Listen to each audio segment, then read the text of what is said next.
FM. The night comes alive. বিশ্বাস করা না করাটা আপনার ব্যাপার।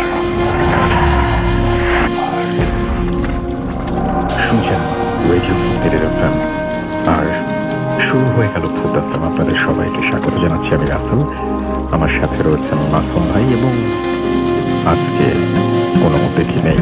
আমরা আগেই বলেছি যে আজকে একটা স্পেশাল এপিসোড আমাদের ফেসবুকে, এবং আপনারা জানেন যে আজকের এপিসোডটি স্পেশাল এই কারণেই যে 2019 চলে এসেছে, এবং 2018-তে আমরা অনেক দারুণ কিছু ঘটনা পেয়েছি, অনেক ধরনের ঘটনা পেয়েছি। সেই ঘটনাগুলো আমরা একটু আরও একবার ফিরে দেখতে চাই, এবং সেই ঘটনাগুলোতে যাদের ঘটনাগুলো আমরা শুনবো তারা হচ্ছেন ফারমান, আছেন বাবু ভাই, এবং এছাড়াও আছেন আমরা দেখতে পারবো যে আমাদের বেশ কিছু ইমেইল আছে, যে ইমেইলগুলো আমরা লাস্ট ইয়ারে পড়েছিলাম, সেই ইমেইলও পড়তে চাই। এছাড়াও ডক্টর আলিফের ঘটনা থাকবে, এছাড়াও আফনান ভাইয়ের ঘটনা থাকবে, বাকিদের ঘটনা আমরা শুনবো। তো সবকিছু মিলিয়ে একটা চমৎকার এপিসোড উপহার দেওয়ার ইচ্ছা আমার আছে আপনাদেরকে, এবং আমার মনে হয় যারা আর সবকিছু বাদ দিয়ে শুধু ঘটনা শুনতে চান, আমি লাস্ট উইকেও এরকম ইমেল পেয়েছি যে আপনারা মেসেজ পড়া কমিয়ে দেন, কমেন্ট পড়া কমিয়ে দেন, খালি গল্প শোনান।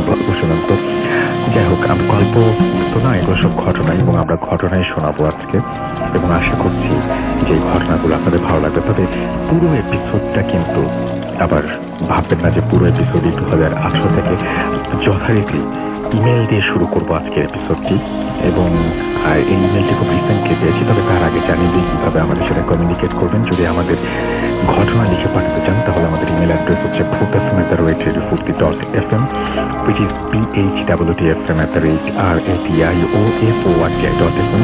আপনার নাম, ঠিকানা এবং ফোন নাম্বার সহ আপনার জীবনে ঘটে যাওয়া বা আপনার জানা সেরা ঘটনা লিখে পাঠিয়ে দিন আমাদের কাছে। ঘটনার শুরুতে অবশ্যই উল্লেখ করুন যে এই ঘটনাটি আপনি স্টুডিওতে এসে শেয়ার করতে চান, নাকি আপনি চান আপনার ঘটনা আমরা পড়ে শোনাই। যারা দেশের বাইরে রয়েছেন তারা সরাসরি অডিও ক্লিপ পাঠাতে পারেন, তার লিখেও পাঠাতে পারেন ঘটনাটি। আমাদের দুটো পেজ রয়েছে, www.facebook.com/radio.furti and www.facebook.com/bhutfm.russell।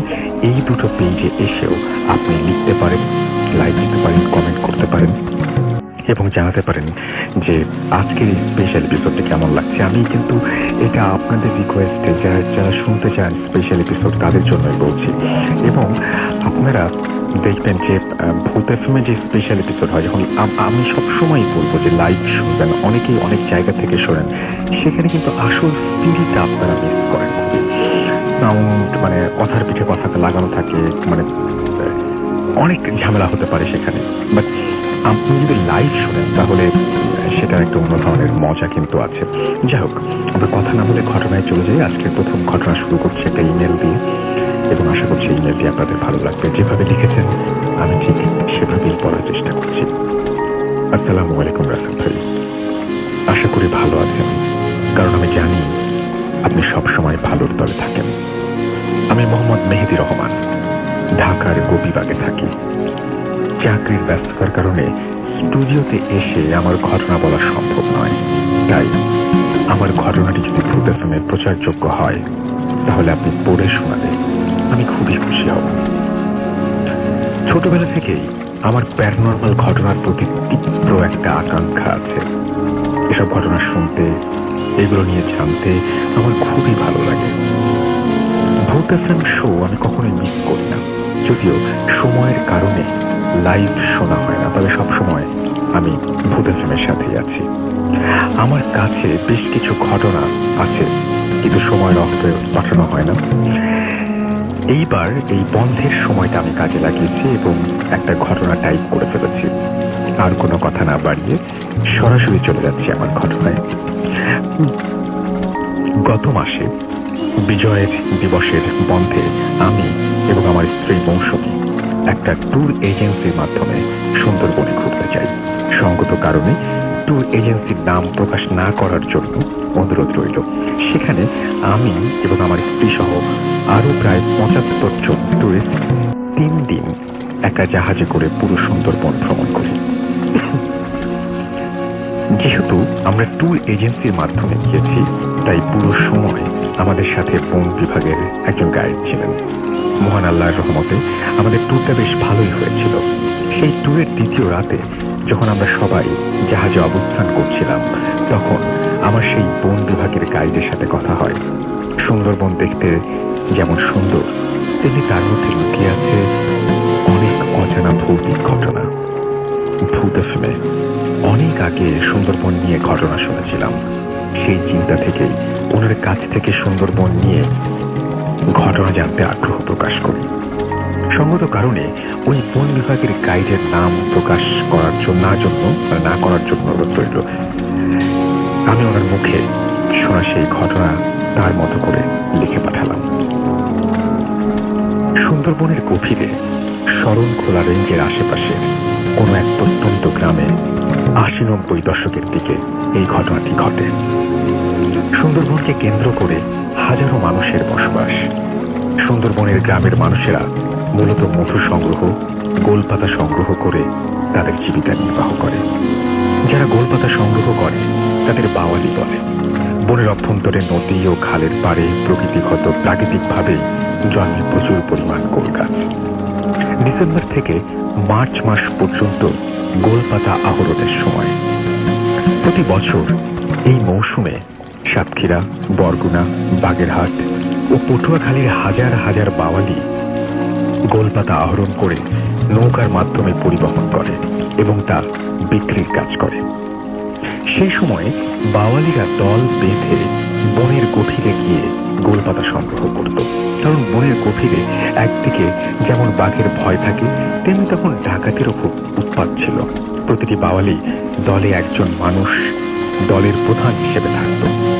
সে মূলত তার দলকে সংঘবদ্ধভাবে বনের মধ্যে নিয়ে যাওয়া এবং একসাথে ফেরত আনার দায়িত্ব পালন করত। বাওয়ালিরা তখন বিকাল সন্ধ্যার মধ্যে গোলপাতা নিয়ে গ্রামে চলে আসত। সন্ধ্যার পর কোনোভাবেই কোনো মানুষ বনের মধ্যে অবস্থান করত না। সেই সময় মদন নামের একজন বাওয়ালি ছিল।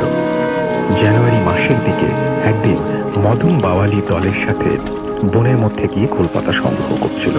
সেদিন প্রচুর ঠান্ডা এবং কুয়াশা পড়েছিল। বনের মধ্যে ঠান্ডার প্রকোপ এমনিতেই অন্য সব জায়গার তুলনায় অনেক বেশি। ওই দিন দুপুরের দিকে হঠাৎ মদনের শরীর খুব ঘামতে আরম্ভ করে। অন্যান্য বাওয়ালিরা মদনকে একটু বিশ্রাম নিতে বলে। মদন কিছুক্ষণ একটা গাছের নিচে বসে থাকে, কিন্তু মদনের শরীর আরো খারাপ হতে থাকে এবং তার ভীষণ অস্বস্তি লাগতে লাগে। মদন তাই জলদি গ্রামে ফিরে যেতে চায়।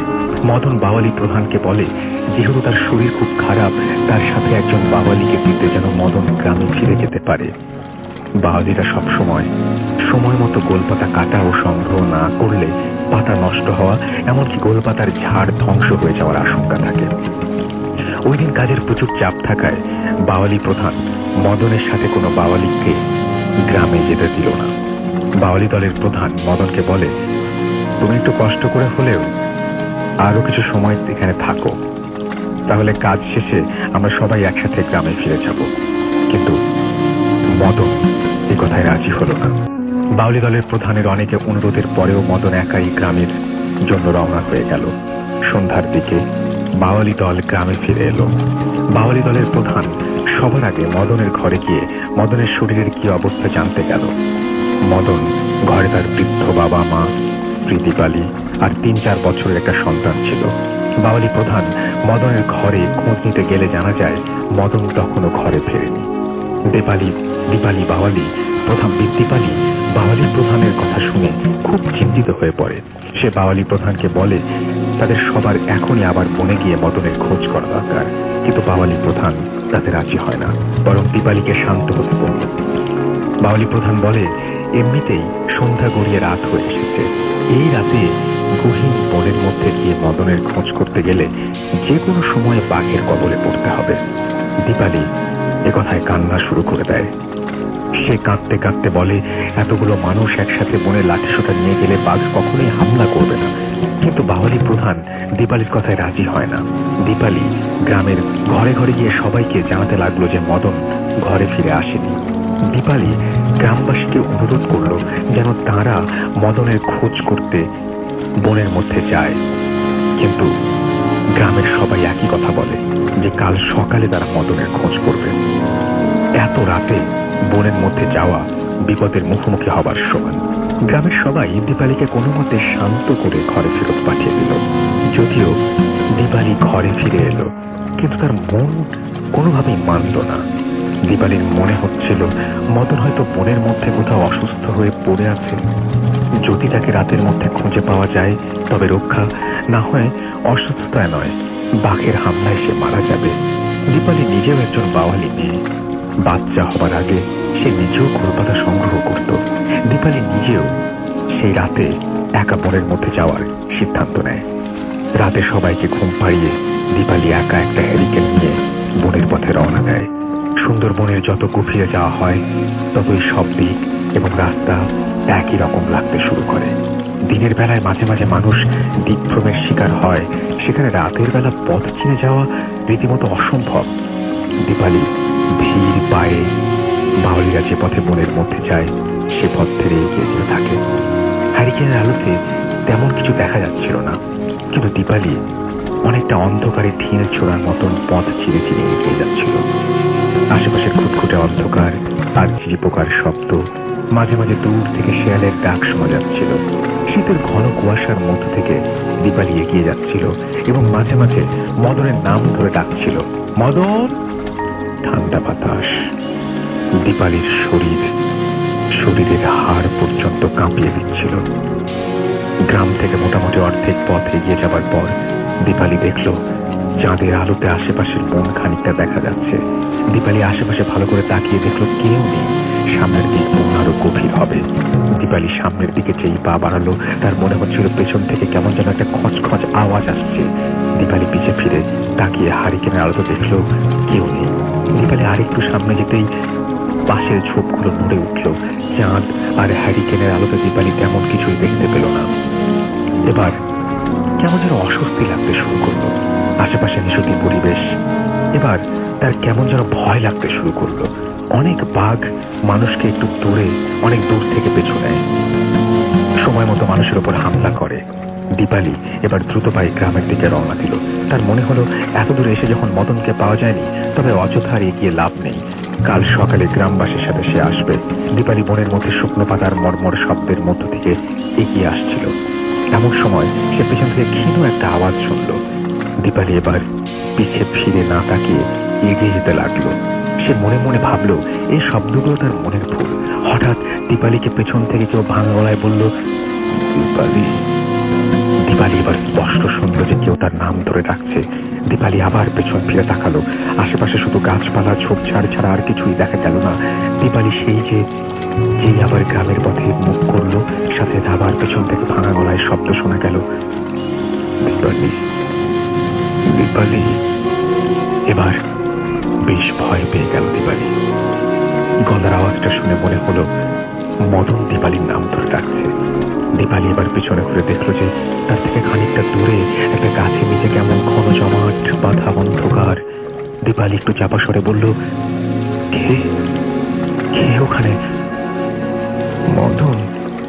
দীপালি তো একবার মদনের নাম ধরে ডাকলো, কিন্তু আশপাশ সম্পূর্ণ নিস্তব্ধ। এবার দ্রুত গ্রামের দিকে পা বাড়ালো সে। হাড় কাঁপানো শীতে দীপালির আরো ভয় লাগছিল। হঠাৎ দীপালির মনে হলো হ্যারিকেনের আলোটা কেমন ক্ষীণ হয়ে আসছে, হ্যারিকেনটা যেন বন্ধ হয়ে যাবে।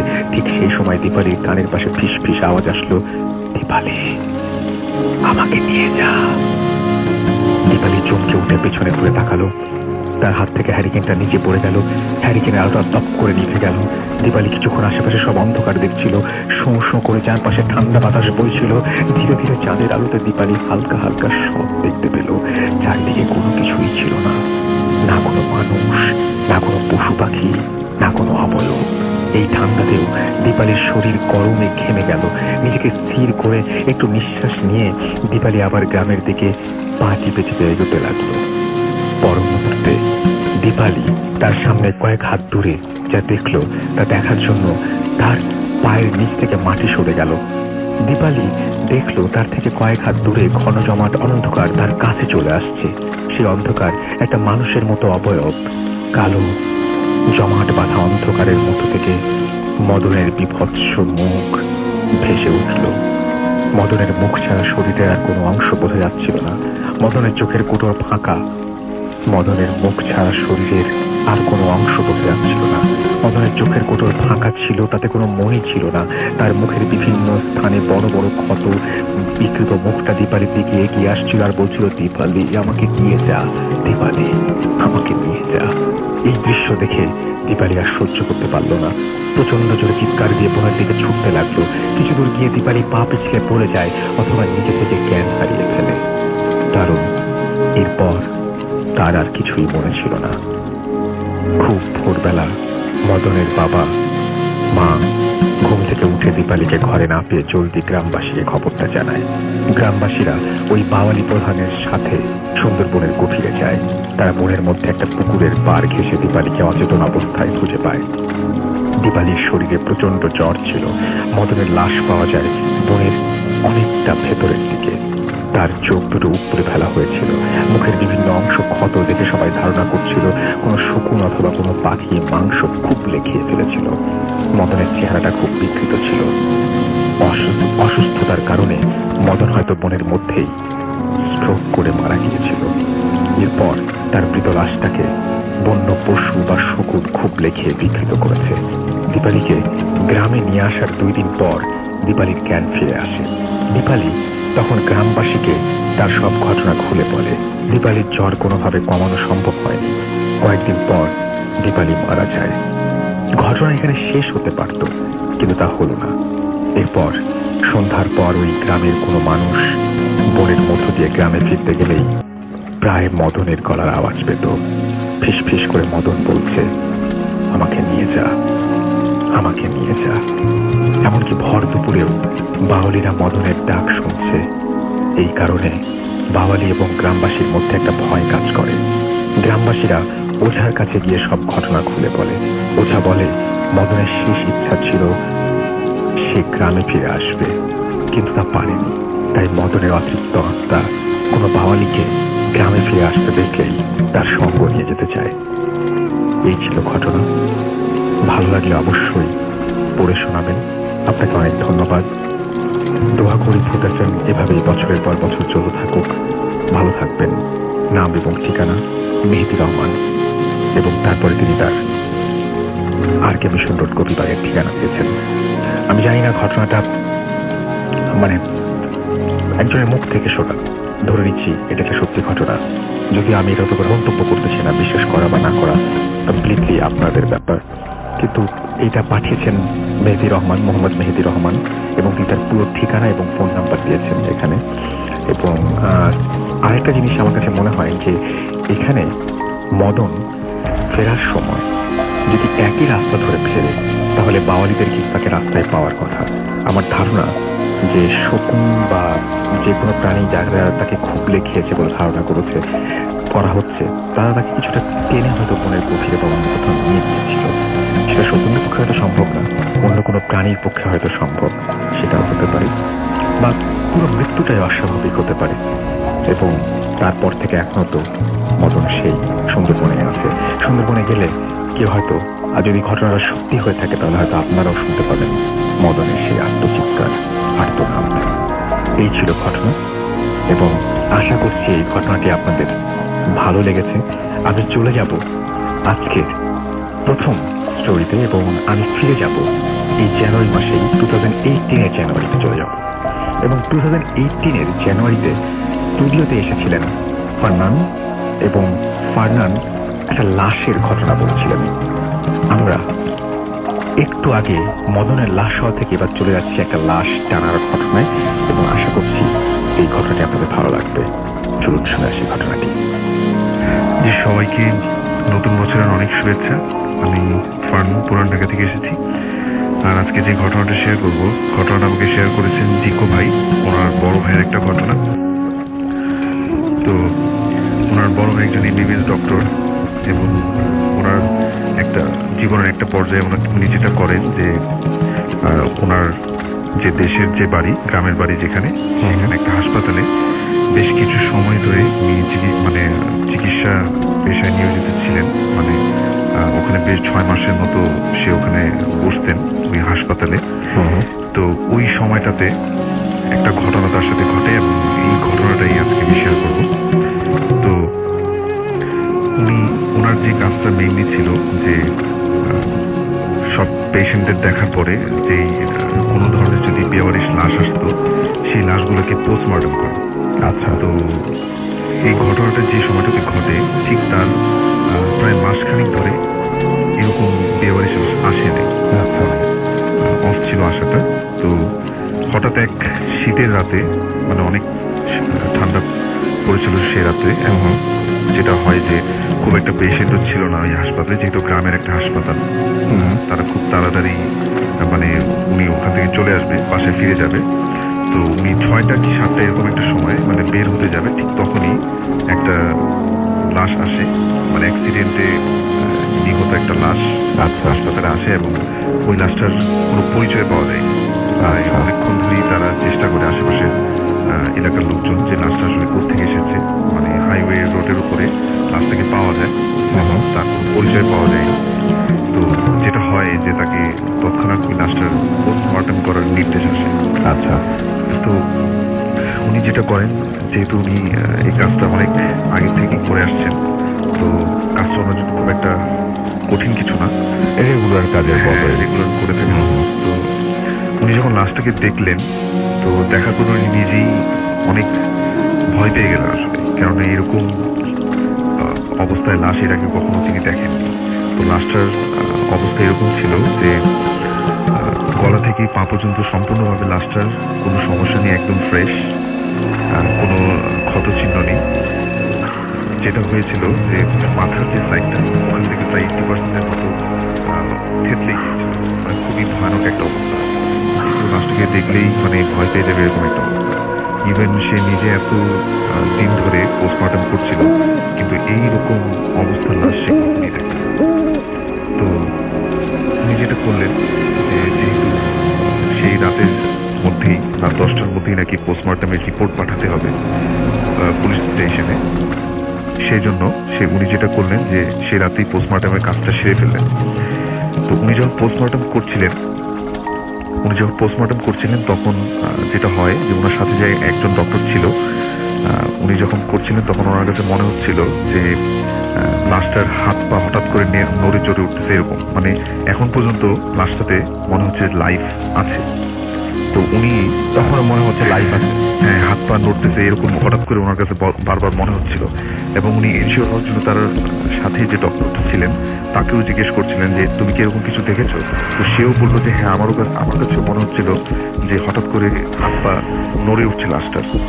তো তারপরে ওনারা পোস্টমর্টম করে, এবং পোস্টমর্টম করার সময় উনি যেটা করেন যে লাশটার পায়ের কাছ থেকে বেশ কিছু মানে মাংস নিয়ে ওনার ফেসটাতে সার্জারির মতো একটা করে দেন, যাতে লাশটাকে এরপরে নেক্সট টাইম কেউ দেখলে যাতে ভয় পেয়ে না। মানে লাশটার অবস্থা এতই খারাপ ছিল যে এটাকে যে কেউ দেখবে তার মনে এটা একটা প্রতিচ্ছবি থেকে যাবে এবং সে ভয় পাবে। তো এই জন্য সে পার কাছ থেকে কিছু মাংস নিয়ে তার মাথায়, ওই লাশটার মাথায় মানে ফেসের এখানে কিছু সার্জারির মতো করলেন, যাতে লাশটাকে একটু মানে মোটামুটি দেখার যোগ্য মনে হয়।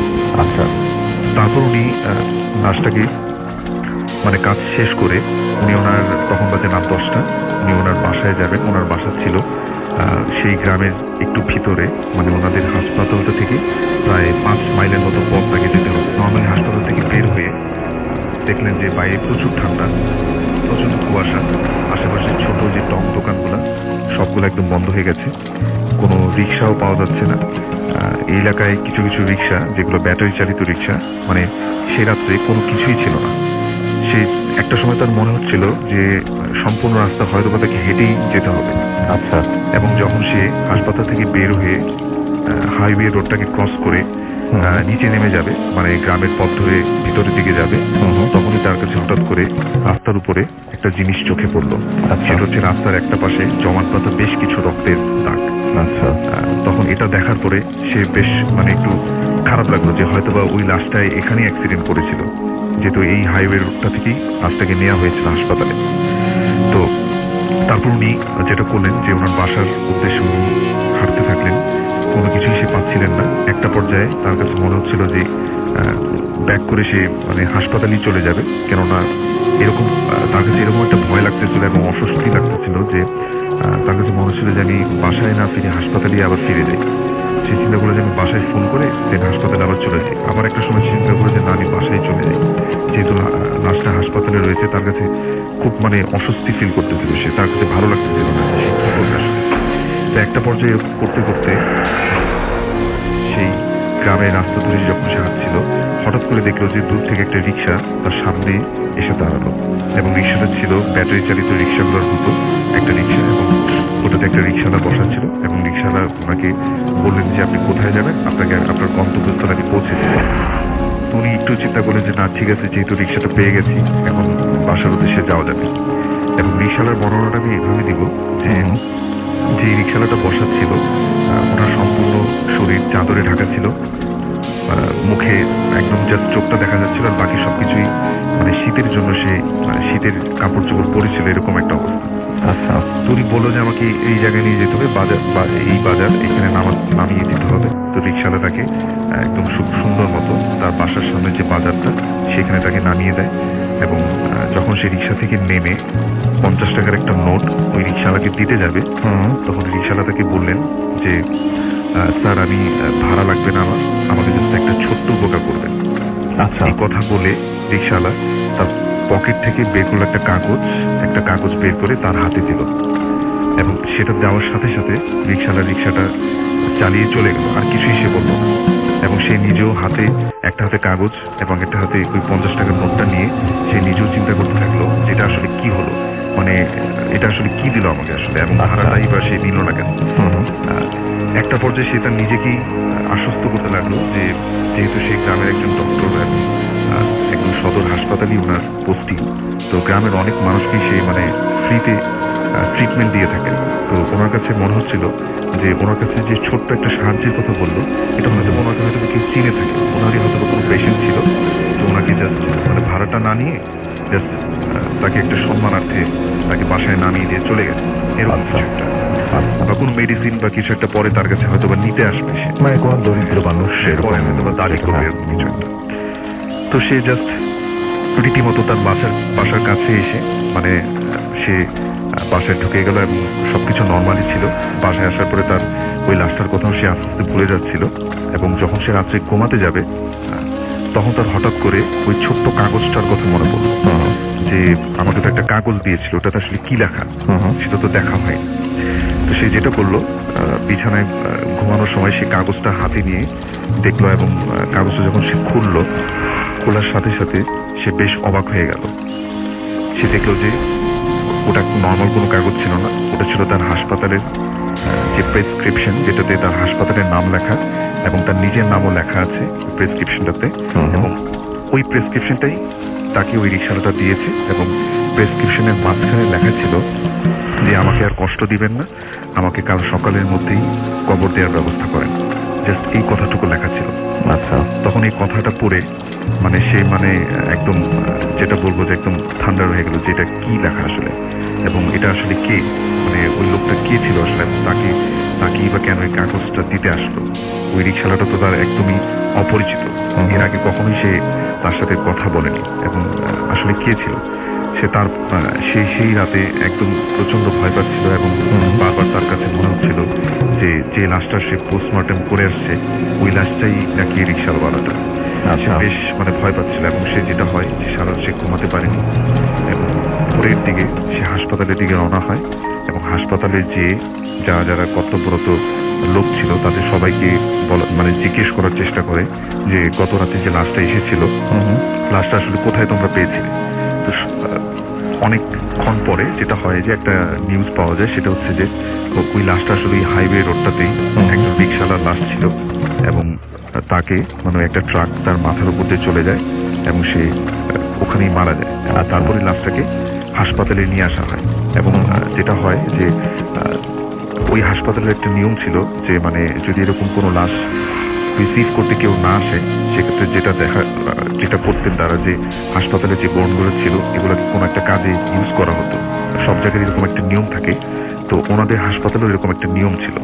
এবং উনি যেটা করলেন যে সকালের দিকে প্রায় একদম দুপুর পর্যন্ত চেষ্টা করলেন যে লাশটার ভালো মতো খোঁজ খবর নেওয়ার, কিন্তু কোনো লোকই মানে ওই লাশটাকে নিতে আসলো না।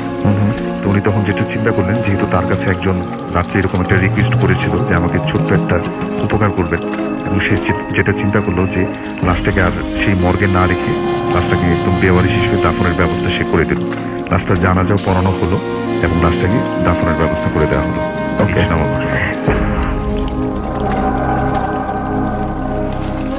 Alright, welcome back. শুনছেন রেডিও ফুডকেটেড এফএম, চলছে ভূত এফএম। আমি রাসেল আছি সাথে, এবং এই সময় হলো একটা বিরতি দেবার। চলুন আমরা একটা বিরতি নিয়ে আসি, তারপরে আবারও ফিরে আসবো। সেই পর্যন্ত আমাদের সঙ্গেই থাকুন। স্টে টিউনড টু রেডিও ফুডকেটেড FM and do foodie. Check. Radio Futi. Commercial going down. Commercial free. Right here.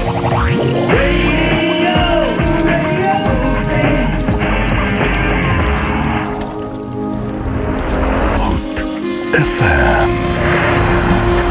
The night comes alive. বিশ্বাস করা না করাটা আপনার ব্যাপার।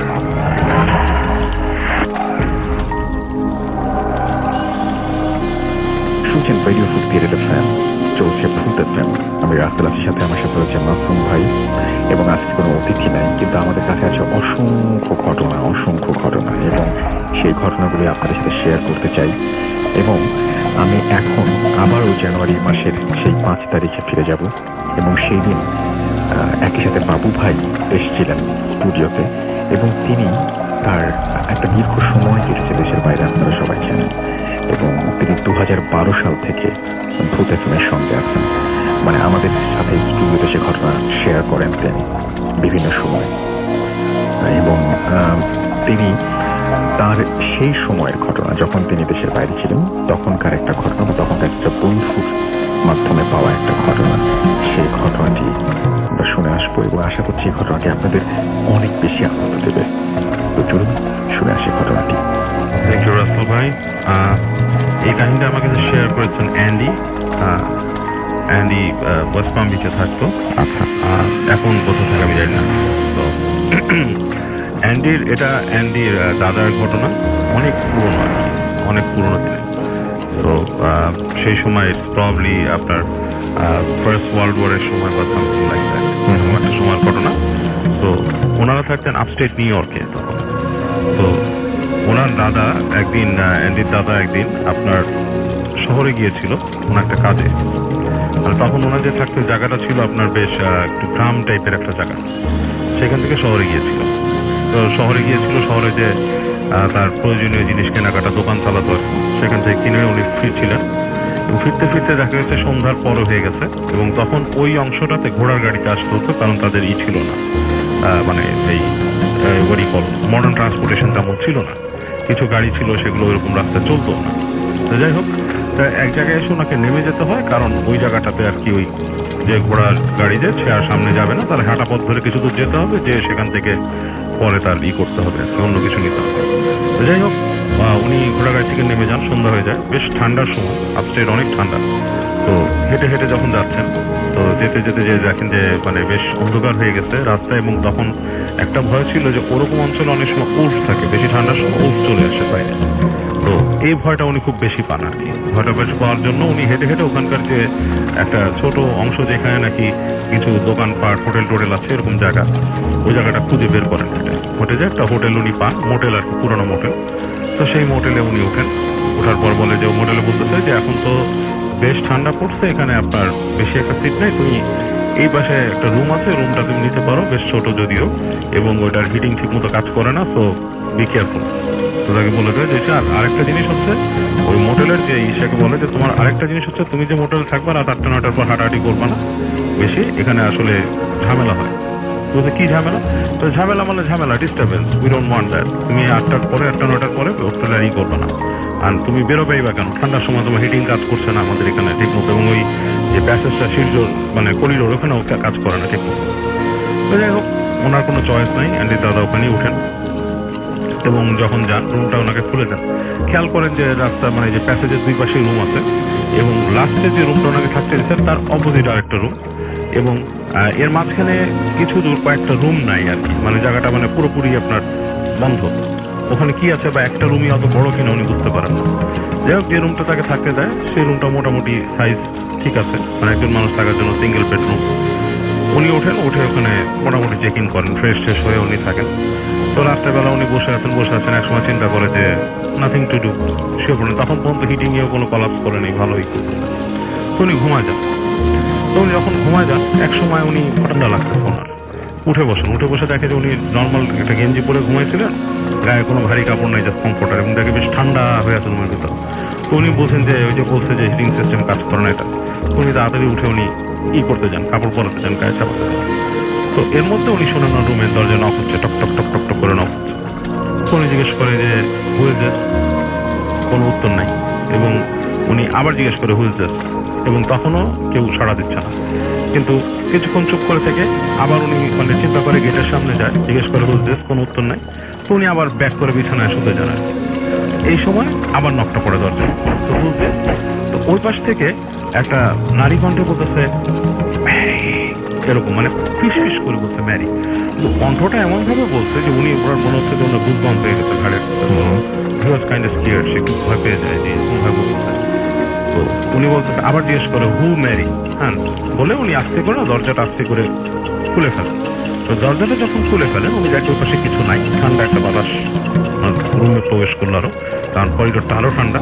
এবং দেখতেছে যে করিডোরের সামনে ওই যে দরজাটার ওইখানে আপনার একটা দাঁড়ায় আছে, একটা মেয়ে দাঁড়ায় আছে।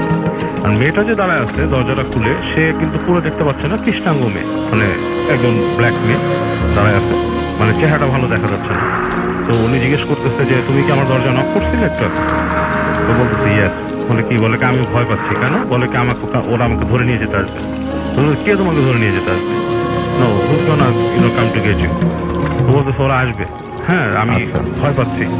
তো বলতেছে যে তুমি কি মানে তুমি হোটেলের জানাচ্ছো ম্যানেজারকে? তুমি এটা কিছু না বলে গেটটা শ্বাস করে লাগায় দেয়।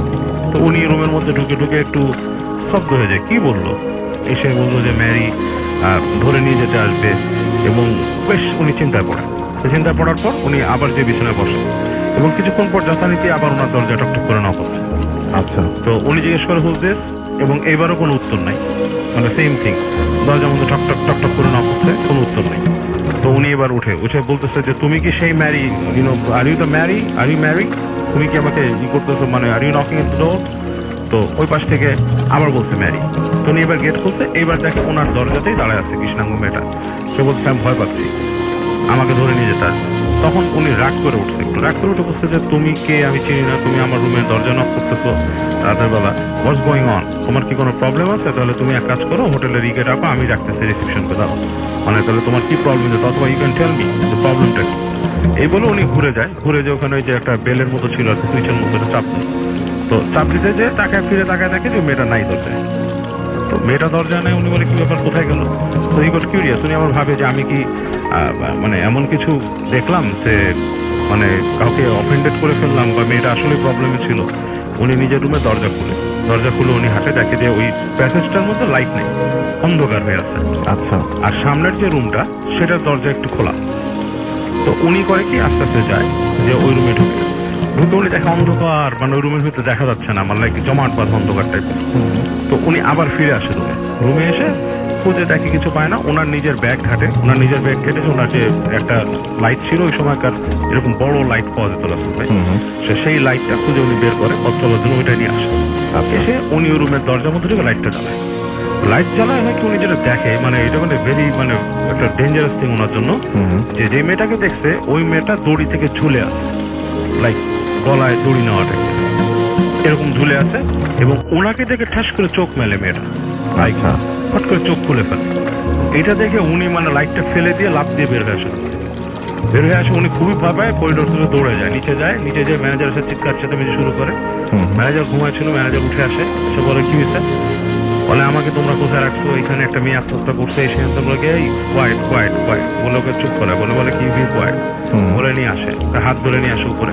এসে করিডোরে দেখে ঠিকই লাইট জ্বলতেছে, এবং ওই যে রুমটা ওই রুমটা বন্ধ, আচ্ছা, এবং ওনার যে বাতিটা পড়ে আছে সেটা দরজার সামনে পড়া, ওনার লাইটটা পড়া, এটা বন্ধ, ওই রুম বন্ধ। বলতেছে এই রুমে কেউ থাকে না, তুমি কেন বেরিয়েছো? বলে কি আমার এখানে নক করছে। বলে কি তোমার রুমে যেই নক করছে তুমি কেন বেরোলো? You shouldn't have come out, তোমাকে বলা হয়েছে না রাত্রেবেলা বেরোতে না? বলছে তোমরা এখানে জ্যান্ত লাশ রেখে দিছো, এইখানে মানুষ ফাঁসি নিছে, এখানে কেউ আছে, চিল্লাচিল্লি শুরু করছে। তখন ম্যানেজার তাকে ডেকে বসাচ্ছে, ডকায় বলে তুমি একটু বসো। বসে ম্যানেজার বেল চাপ দিয়ে আরেকজনকে আনছে রুমকে, সে আসে, এসে বলছে যে তুমি চাবি নিয়ে আসো সামনের রুম। তো ওই লোক চাবি নিয়ে আসে, আসার পর ওনাকে নিয়ে গেছে যে ওই রুমটা খুলছে, খুলে দেখে যে রুমটার মধ্যে কিছুই নাই, লাইট মারা, রুমটা পুরো অন্ধকার, আসবাবপত্র আছে, সব কিছুই নেই। বলছে যে ইজ ইট পসিবল যে কাউকে মেরে ঝুলায় রাখলে তুমি যতটুকু টাইমে আসছো লাশটাকে সরায় নাও? বলে নাও। তখন বলতেছে যে এখানে একটা অকারেন্স ঘটছিল অনেকদিন আগে, এবং সেই অকারেন্সটা প্রায় মানুষ এরকম কিছু একটা দেখে। ম্যারি নামে একটা মেয়ে এখানে বাসা থেকে পলায় আসছিল, এবং সে এখানে থাকে, এবং রাতের বেলা সে গলায় দড়ি দেয়।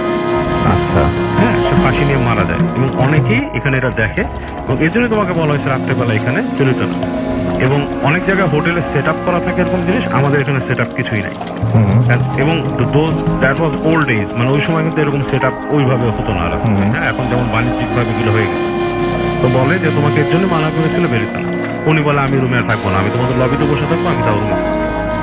তো যাক, ওনাকে রুমে নিয়ে আসে, লবিতে উনি রাস্তাটায় সকালবেলা উনি বের হয়ে চলে আসে। তো এটা ওনার একটা এক্সপিরিয়েন্স ছিল। But related to this, by saying this, আমি বলতে চাই এই যে কারিনের ব্যাপারটা আমি বলি, হ্যাঁ, this is all linked up. মানুষ কিন্তু সে ম্যারিকে বা কাউকে দেখে না। যেটা হয় যে ও যে মারা গেছে, ওর সাথে যে কারিন যে আছে সে ওখানেই রয়ে গেছে, এবং সে কিন্তু মানুষকে বারবার দেখা দিচ্ছে, রিকল করাচ্ছে জিনিসটা। এবং কারিনের মূল পারপাসটাই হচ্ছে বারবার দেখানো যে দিস, মানে এই আত্মাটা এক্সিস্ট করে, এই আত্মাটা এখানে এসে দেখাচ্ছে, এটাই তার পারপাস, এবং সে ভয় দেখা মানুষকে।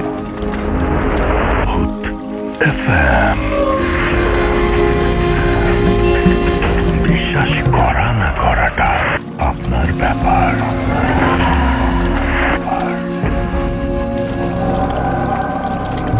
Welcome back. বিশ্বাস করা বা না করা আপনার ব্যাপার। একটা চমৎকার ঘটনা শুনলাম আমরা, এবং এই ঘটনার পরে আরো একটা বিরতি নিতে হচ্ছে। তার আগে জানিয়ে দিয়ে আমাদের ইমেল অ্যাড্রেস হচ্ছে photofm@radio50.fm, which is phwtfm@radio.fm। আপনার নাম, ঠিকানা এবং ফোন নাম্বার সহ আপনার জীবনে ঘটে যাওয়া বা আপনার জানা সেরা ঘটনা লিখে পাঠিয়ে দিন আমাদের কাছে। ঘটনার শুরুতে অবশ্যই উল্লেখ করুন যে ঘটনাটি আপনি স্টুডিওতে এসে শেয়ার করতে চান, নাকি আপনি চান আপনার ঘটনা আমরা পড়ে শোনা। যারা দেশের বাইরে রয়েছেন তারা সরাসরি অডিও ক্লিপ পাঠিয়ে দিতে পারেন বা লিখেও পাঠাতে পারেন ঘটনাটি। চলে যাচ্ছি একটা ছোট্ট বিরতিতে, ফিরে আসবো এখন। আরো একবার আপনাদের সবাইকে স্বাগত জানাচ্ছি ভূত এফএমে, এবং আমরা আজকে একটা স্পেশাল এপিসোড, যেখানে শুধু ঘটনা বলবো আমরা, এবং কোনো বিরতি ছাড়া, মানে ছোট ছোট বিরতি থাকবে, কিন্তু মানে কোনো ধরনের কোনো অন্য কথা, অন্য বিষয় নিয়ে আলোচনা করবো না। ঘটনা নিয়ে আমরা আলোচনা করতে পারি, ঘটনার যে বিষয়বস্তু সেটা নিয়ে আলোচনা করতে পারি, এবং প্রত্যেকটি ঘটনার আগে আমরা একটু ছোট করে বলছিও সেই বিষয়ে কথা। তো আমি এবার 3 অগাস্টে আমারই পড়া একটা ইমেইল, সেই ইমেইলটা আমি শোনাতে চাই, এবং আশা করছি যে এই ইমেইলটা আপনাদের অনেক বেশি ভালো লাগবে। চলুন শুনে আসি সেই ঘটনাটি। এবং এটা একটা ইমেইলটা আমরা পেয়েছিলাম ইন্ডিয়ার থেকে, এবং আমাদের ইন্ডিয়া থেকে প্রচুর ঘটনা আসে, সুতরাং আমরা ইন্ডিয়ার একটা ঘটনা আপনাদের শোনাতেও চাই। তো চলুন শুনে আসি ঘটনাটি, আশা করছি ভালো লাগবে। 3 অগস্ট 2018। নমস্কার রাসেল দাম, আমার নাম দীপাঞ্জনা দাস। দীপাঞ্জনা দাস থাকেন কলকাতায়, সেখান থেকে তিনি ঘটনাটি পাঠিয়েছেন। তিনি লিখছেন, আমি আমার একটা ঘটনা শেয়ার করতে চাই। ঘটনাটা ঠিক আমার সাথে ঘটেনি, কিন্তু আমারই পরিবারের লোকের সাথে ঘটেছে।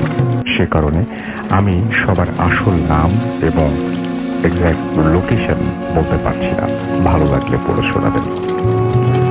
মাস 2 আগে আমাদের কাছে একটা বিয়ের নিমন্ত্রণ আসে। যার বিয়ে সে হলো আমার মায়ের ছোট কাকার ছেলে, মানে আমার দূর সম্পর্কের মামা, থাকেন চাকদহ বা চলতি কথায় চাকদাতে। সেখানে আমি শেষ যখন গিয়েছিলাম তখন আমি বেশ ছোট, তারপর আর যাওয়া হয়ে ওঠেনি। তারপর যথারীতি এলাম নিমন্ত্রণ রক্ষা করতে। সেখানে পৌঁছে আমাদের অনেক আত্মীয়দের সাথে দেখা হলো, কাজিন, ভাই, বোন সবার সাথে দেখা হলো। যে মামার বিয়ে, তার মা অর্থাৎ আমার দিদা এক সময় আমায় বললেন তাদের বাড়ি থেকে দুটো বাড়ি ছেড়ে তার বোনের বাড়ি তিনি এখনো কেন আসছেন না, তাই আমি যেন গিয়ে তাকে একবার ডেকে নিয়ে আসি। বুড়ো মানুষ, হয়তোবা খেয়াল নেই। সেই মতো আমি গেলাম সেই বাড়িতে। সাথে আমার 2 কাজিন ভাই বোন ছিল। বুঝলাম ছোটবেলায় এ বাড়িতে আমি এসেছিলাম। সেই বাড়িতে ঢুকে দিদাকে বার 2 ডাকতেই তিনি বেরিয়ে এলেন। এসে আমাদের দেখে তিনি খুবই খুশি হলেন। তাকে আমাদের সাথে যেতে বলায় তিনি বললেন আগে তার ঘরে আমাদের আসতে হবে, না হলে তিনি কিছুতেই ছাড়বেন না। বয়স্ক মানুষের কথা উপেক্ষা করা যায় না, উচিত নয়। তাই 3 জন আর ঘরে গিয়ে বসলাম। দিদা বললেন তোমরা বসো কি ভাই, আমি এক্ষুনি আসছি বলে তিনি ভেতরে চলে গেলেন। আমরা ঘুরে ঘুরে ঘরখানা দেখতে লাগলাম।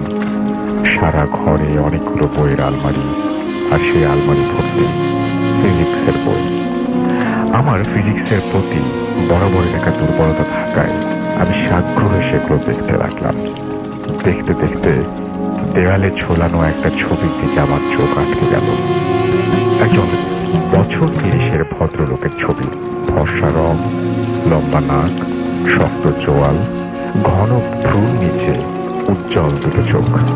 সেই চোখে দীপ্তিময় দৃষ্টি, সেই দৃষ্টিতে বুদ্ধিমত্তার ছাপ স্পষ্ট। ছবিটা দেখে চেনা চেনা লাগলো, কিন্তু ঠিক মনে করতে পারলাম না। তার পাশে আরেকটি সব ছবি। এই ছবিটা বেশ পুরনো, আমার বয়সী এক যুবকের ছবি। সুন্দর, সুগঠিত, সুঠাম চেহারা, পরনে জার্সি আর হাফ প্যান্ট, পায়ের নিচে একটা ফুটবল। এই ছবিটার দিকে তাকিয়ে আমার দাঁ করে মনে পড়ে গেল, আরে এ তো তাপস মামা।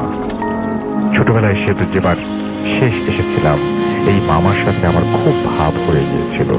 আরও মনে পড়ল তিনি ছিলেন পদার্থবিদ্যার ছাত্র, ভীষণ মেধাবী বলে আমাদের পরিবারে তার বেশ একটা নাম ছিল। দারুণ ভালো ফুটবল খেলতেন। গতবার আমায় তিনি সাথে করে তার ফুটবল খেলার মাঠেও নিয়ে গিয়েছিলেন মনে পড়ল। কিন্তু তিনি কোথায়? বিয়ে বাড়িতে তো দেখলাম না। এই কথা মনে হতেই কার একটা পায়ের শব্দের পেছন ফিরে তাকালাম।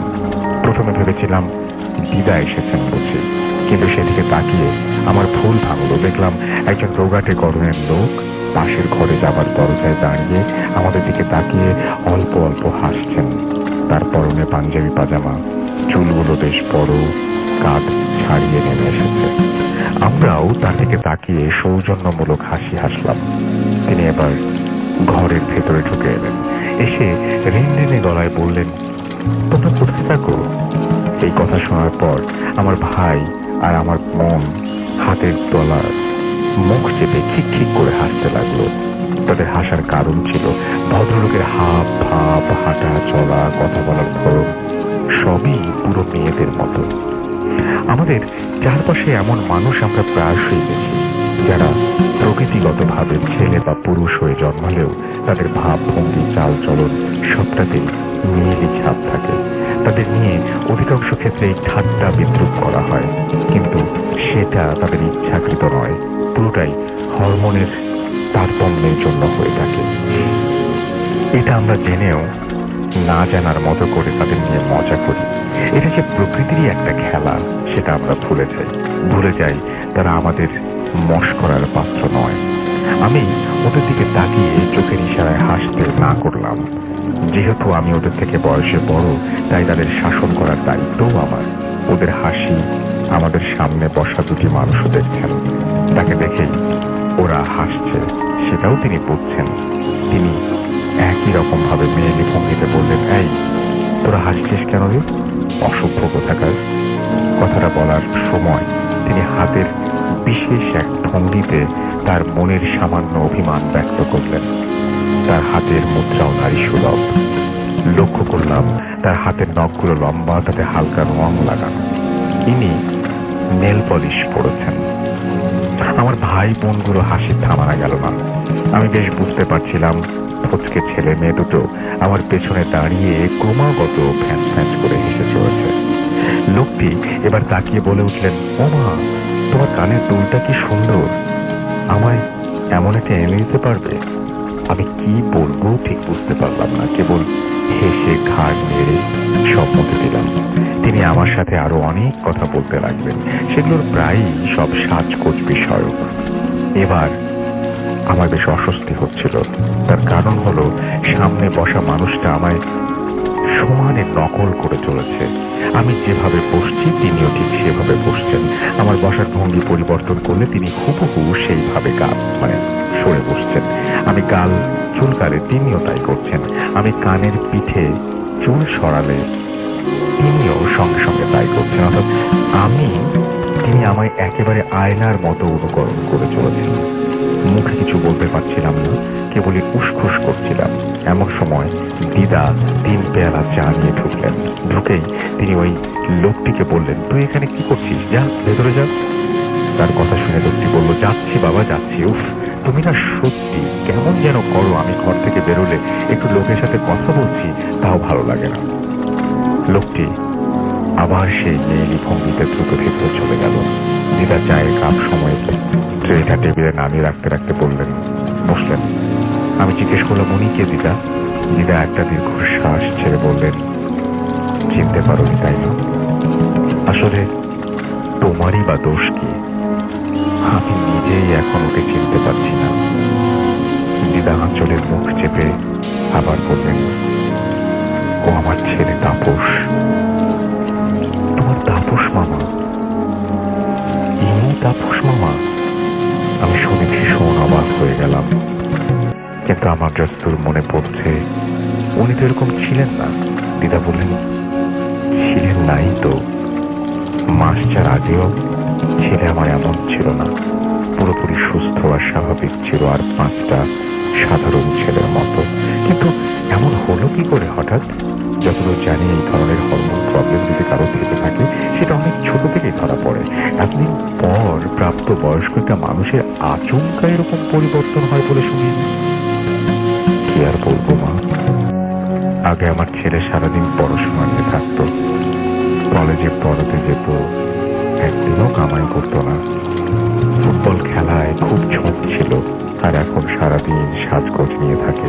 বারণ করলে শোনে না, শাড়ি পরে মেয়েদের মতো করে সেজে আয়নার সামনে গিয়ে বসে থাকে। কলেজে যাওয়া ছেড়ে দিয়েছে, বাড়িতেও পড়াশোনা করে না। আর কি সব ম্যাগাজিন আছে, শাড়ি গয়নার ছবি দেয়া, সেই সব পরে সর্বক্ষণ। খেলাধুলার ধারে কাছেও যায় না। আয়নার সামনে দাঁড়িয়ে বিভিন্ন নাচের ভঙ্গি রপ্ত করে। কি বলছো দিদা? মাত্র 4 মাসে একটা মানুষ আমূল পরিবর্তন হয়ে যেতে পারে? আমি বিশ্বাসই করতে পারছিলাম না। আমার দেখা সেই তাপস মামাকে এবার বেশ মনে পড়ল। 20 বছরের এক টকবকে তরুণ, পায়ের আগায় ফুটবল নিয়ে মাঠ দাপিয়ে বেড়ায়। পদার্থবিদ্যার এক কৃতি ছাত্র, নিগলিপনার লেশ মাত্র নেই। সেই মানুষ দেয়ালে টাঙানো ছবির মানুষ, আর খানিক্ষণ আগে দেখায় এই মানুষের মধ্যে কোনো মিল নেই, বরং আকাশ পাতাল তফাৎ। দিদা বললেন, তার উপর এক বিচ্ছিরি স্বভাব হয়েছে। সামনে কোনো মেয়ে দেখলেই তাকে নকল করবে, সে যা করবে ও হুবহু তাই নকল করবে। আচ্ছা, এটা তো কোনো মানসিক সমস্যা হতে পারে। তোমরা ডাক্তার দেখাওনি? আমি প্রশ্ন করি। দেখাইনি। আবার কলকাতায় নিয়ে গিয়ে বড় বড় ডাক্তার দেখিয়েছি, কেউ কিছু ধরতে পারেনি, কোনো সমাধানও দিতে পারেনি। আর দিলেই বা কি করে? এটা কোনো রোগ নয়, ওর গায়ে যে হাওয়া বাতাস লেগেছে। হাওয়া? কি প্রশ্ন করলো আমার ভাইটা। হাওয়া বাতাস, দিদা বললো, মানে খারাপ জিনিস। সেই যে বেড়াতে গেল, সেখানে গিয়ে এসব সঙ্গ করে নিয়ে এসেছে। আমরা ওর জন্য মেয়ে দেখতে গিয়েছিলাম, ভেবেছিলাম এবার ছেলের বিয়ে দিয়ে বউয়ের হাতে সংসার তুলে দেবো। কিন্তু কি যে হয়ে গেল, ও ঠাকুর, আমার ছেলেটা কি আর ভালো হবে না? দিদা দীর্ঘশ্বাস ছাড়লেন। আমি জিজ্ঞেস করলাম, কবে থেকে এটা হয়েছে দিদা, কি করে হলো? দিদা এরপর পুরো ঘটনাটা আমাদের বললেন। বয়স্ক মানুষ, তাই একটু এলোমেলো ভাবে বলছিলেন। আমি যতটা পারছি সাজিয়ে ওনার কথা অনুযায়ী গোড়া থেকে বলার চেষ্টা করছি। 4 মাস আগে তাপস মামা আর তার দুই বন্ধু গিয়েছিলেন পুরুলিয়া বেড়াতে। তাদের নাম বিপ্লব আর সৌম্য। বিপ্লব নামের বন্ধুটি তার নববিবাহিতা স্ত্রীকে নিয়ে আর অন্য বন্ধুটি সৌম্য তার এক ছোট ভাগ্নিকে নিয়ে সঙ্গে গিয়েছিলেন।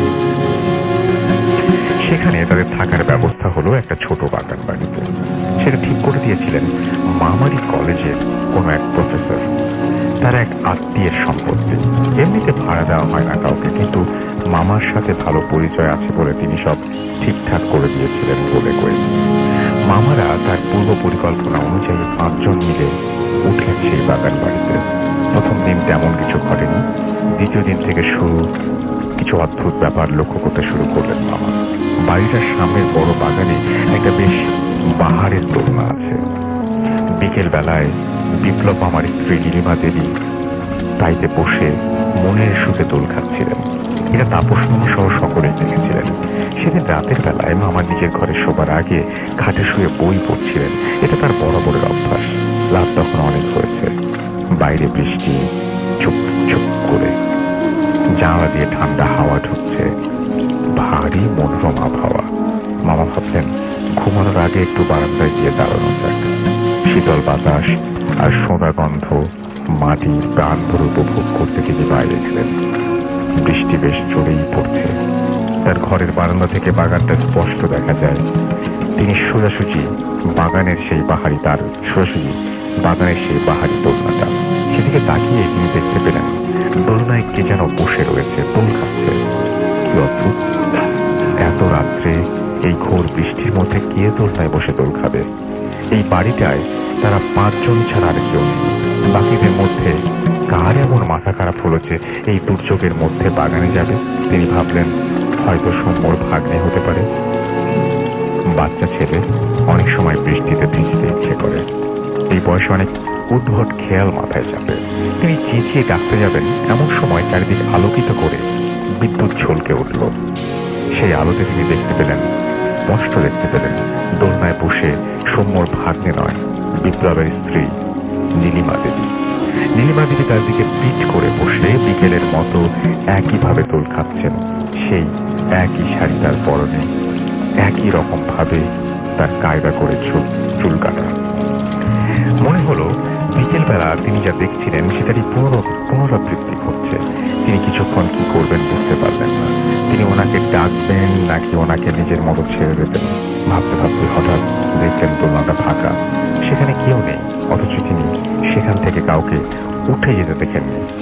মামা নিজের মনের ভুল মনে করে ঘরে চলে এলেন, যদিও তার মনে একটা খচখচানি থেকেই গেল। পরের দিন সকালবেলা মামা নীলিমা দেবীকে কথাটা জিজ্ঞেস করলেন। তিনি তো শুনে পুরো অবাক।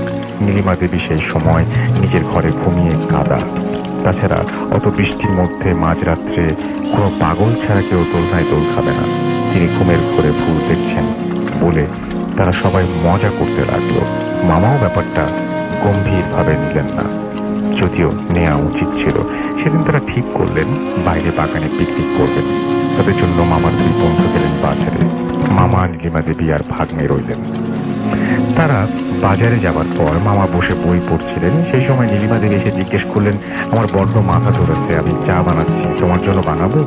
মামা হ্যাঁ বলতে তিনি চা করতে গেলেন। কয়েক মুহূর্ত পরে তিনি গলা বাড়িয়ে জিজ্ঞেস করলেন, তাপস, তোমার চায়ে আদা দেবো তো? মামা সম্মতি জানাতে তিনি তাদের দুজনের জন্য আলাদাভাবে চা নিয়ে আসলেন। সেদিনই বিকেলে তারা কাছাকাছি জায়গায় কোথাও ঘুরে আসার পরিকল্পনা করলেন। কিন্তু তাপস মামার শরীর তেমন ভালো লাগছিল না, কেমন ম্যাচ করছিল। তিনি আর গোসলে না গিয়ে বাকিদের সাথে বাগান বাড়িতে সম্পূর্ণ একা রইলেন। মামা নিজের ঘরে শুয়ে গান শুনছিলেন। এমন সময় দরজায় কেউ দাঁড়িয়ে। তিনি চোখ খুলে সেদিকে চাইতে দেখতে পেলেন হুবহু নীলিমা দেবীর মতো একজন সেখানে গলা বাড়িয়ে তাকিয়ে আছেন। মামা সেদিকে তাকাতেই বললেন, তাপস, তোমার চায়ে আদা দেবো তো? তিনি চমকে বিছানার উপরে উঠে বসলেন। উঠে বসার সাথে সাথে তার দরজার দিকে তাকিয়ে মহিলা যেন কোথায় মিলিয়ে গেল। সারা বাড়িতে এখন কেউ নেই। তবে একটু আগে মামা যাকে দেখলেন শিখে একেবারে সকালের মতো করে একইভাবে তাকে জিজ্ঞেস করলো চায়ে আদা দেবার কথা। এ কোনো ভিডিও রেকর্ডকে পুনরায় চালিয়ে দিয়েছে কেউ। মামা ভীষণ অবাক হলেন। এগুলো হচ্ছে, কিছু একটা হচ্ছে, এটা তিনি বুঝতে পারছিলেন না। বাকিরা ফিরে আসার পরেও তিনি কিছু বললেন না, যদি আবার তারা তাকে নিয়ে মজা করে। এরপর সকালবেলা তাদের অযোধ্যা পাহাড়ে যাবার কথা। সবাই তৈরি হয়ে গেছে, কিন্তু স্বাভাবিকভাবেই নীলিমা দেবী তখনও ওঠেননি। তারপর সময় তাকে তাগাদা দিতে ঘরে গিয়ে বলেন, বৌদি তোমার আর কত দেরি? মামা দেখলেন নীলিমা দেবী তখন আয়নার সামনে বসে চুল আঁচড়াচ্ছেন। তিনি বললেন, এই তো হয়ে গেছে, এক্ষুনি আসছে। তিনি আরো খানিক পর তৈরি হয়ে এলেন এবং তারা ঘুরতে চলে গেলেন। ফিরে এসে তারা রাতের খাবার খেয়ে সবাই বাইরে বাগানে বসে গল্প করছিলেন। রাত তখন প্রায় 10টার কাছাকাছি। মামা বাথরুমে যাবার জন্য ঘরের ভেতরে এলেন। বাকিরা তখনও বাইরে গল্পে মশগুল। বাথরুমে যেতে গেলে নীলিমা দেবীর ঘরের সামনে দিয়ে যেতে হয়। সেই ঘরে আলো জ্বলছিল। যাবার সময় মামা সেই দিকে চোখ পড়তে তিনি অবাক হয়ে গেলেন। তিনি দেখেন আয়নার সামনে বসে আছেন নীলিমা দেবী, ঠিক সকালের মতো। তিনি একইভাবে সেখানে বসে চুল আঁচড়াচ্ছেন। তার পরনের শাড়িটিও এক। সকালের দৃশ্যের সাথে এখনকার দৃশ্যের কোনো তফাৎ নেই। কিন্তু নীলিমা দেবী কখন ঘরে ঢুকলেন? তার থেকেও বড় প্রশ্ন হলো, বাইরে বসে যে নীলিমা দেবী গল্প করছেন তার পরনে রয়েছে অন্য পোশাক। তিনি মুহূর্তের মধ্যে পোশাক পরিবর্তন করে ঘরের ভেতরে কি করে আসবেন?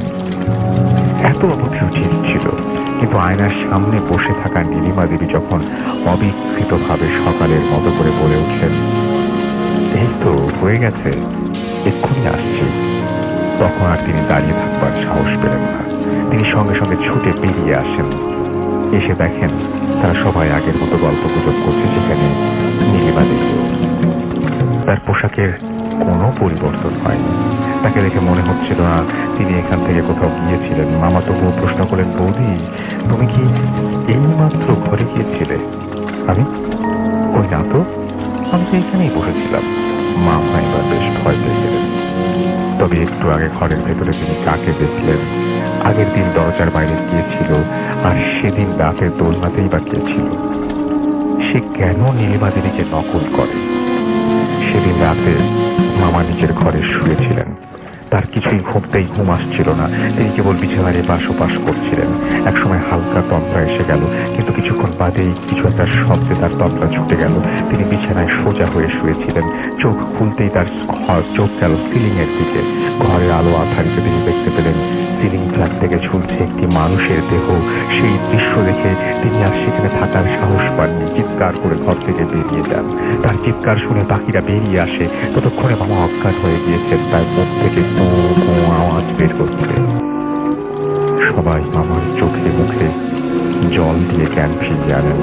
তাকে জিজ্ঞেস করা হয় তিনি কেন চিৎকার করছিলেন। তখন তিনি তাদের প্রথম থেকে সবকিছু খুলে বলেন। সব শুনে তারা সবাই খুব আশ্চর্য হয়ে গেলেন। আর নীলিমা দেবী ভয় পেয়ে গেলেন ভীষণ। তিনি আর সেই বাড়িতে থাকতে রাজি হলেন না। অবশ্য তাদের পক্ষে আর থাকা সম্ভবও না, কারণ সেই রাত থেকেই মামার ধূম জ্বর এলো এবং তিনি ক্রমাগত বমি করতে লাগলেন। তার শরীর এতটা অসুস্থ হয়ে পড়ায় তাকে নিয়ে সবাই তড়িঘড়ি করে বাসায় ফিরে এলো। মামা যখন বাড়িতে ফিরে এলেন তখন জ্বরের তাপে তার গা পুড়ে যাচ্ছে।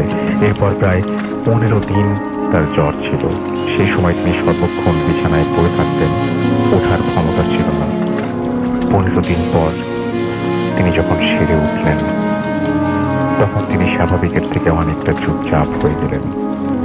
সবাই প্রথমে ভেবেছিলেন হয়তো শরীর দুর্বল থাকার কারণে এমনটা হয়েছে, কিন্তু তিনি আস্তে আস্তে নিজেকে বাইরের জগৎ থেকে গুটিয়ে নেওয়া শুরু করলেন। কলেজে পড়াতে যেতেন না, মাঠে খেলতে যেতেন না, বন্ধুদের সাথে আড্ডা দিতে যেতেন না। এর পাশাপাশি তার মধ্যে কিছু অদ্ভুত পরিবর্তন আসা শুরু হলো। তিনি চুল বড় রাখতে শুরু করলেন, নখ বড় করতে শুরু করলেন। বাড়িতে কিছু মেয়েদের ম্যাগাজিন আনা শুরু করলেন, যেগুলো তিনি আগে কোনোদিনই পড়তেন না। তার আচার আচরণ, কথাবার্তা, পছন্দ অপছন্দ সবেতেই পরিবর্তন আসা শুরু হলো। সবকিছুতেই মেয়েলিপনার ছাপ পড়তে শুরু করলো। ছেলের এমন অদ্ভুত পরিবর্তন দেখে দিদা স্বাভাবিকভাবে খুব চিন্তিত হয়ে পড়লেন। তিনি তাপস মামার বাকি 2 বন্ধু যারা তার সাথে পুরুলিয়া ঘুরতে গিয়েছিল তাদের ডেকে জানতে চাইলেন এমন কি হয়েছিল যার জন্য এই পরিণতি।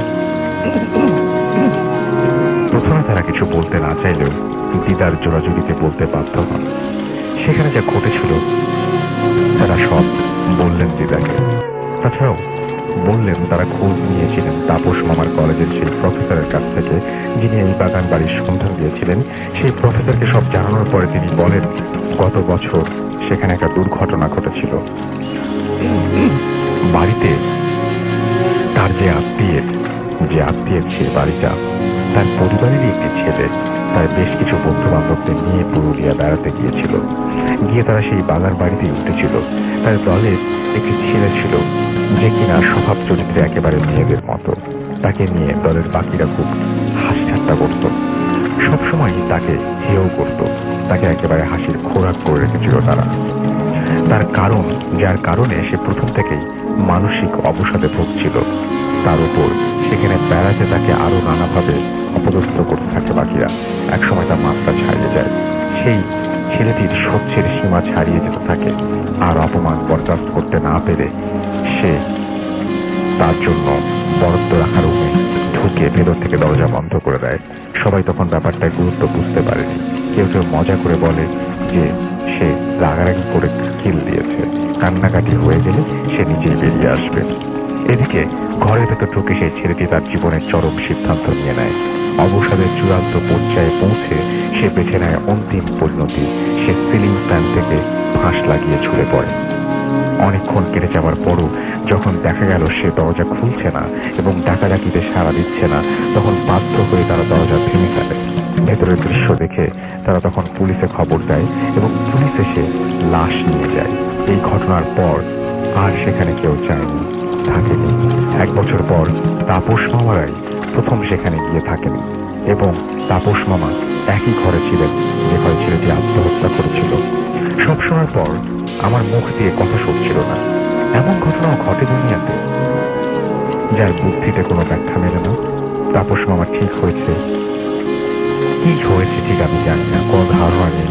তবে সেই অশরীর অস্তিত্বের কথা যদি ধরি, তবে একটা সূত্র উঠে দেয়।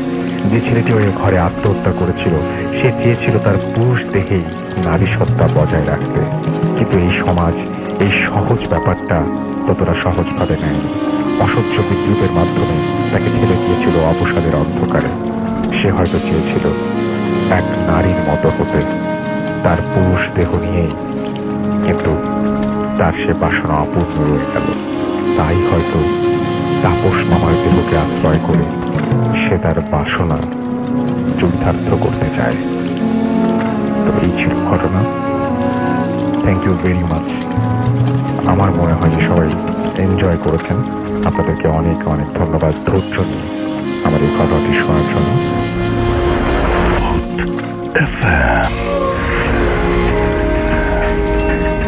বিশ্বাস করা না করাটা আপনার ব্যাপার।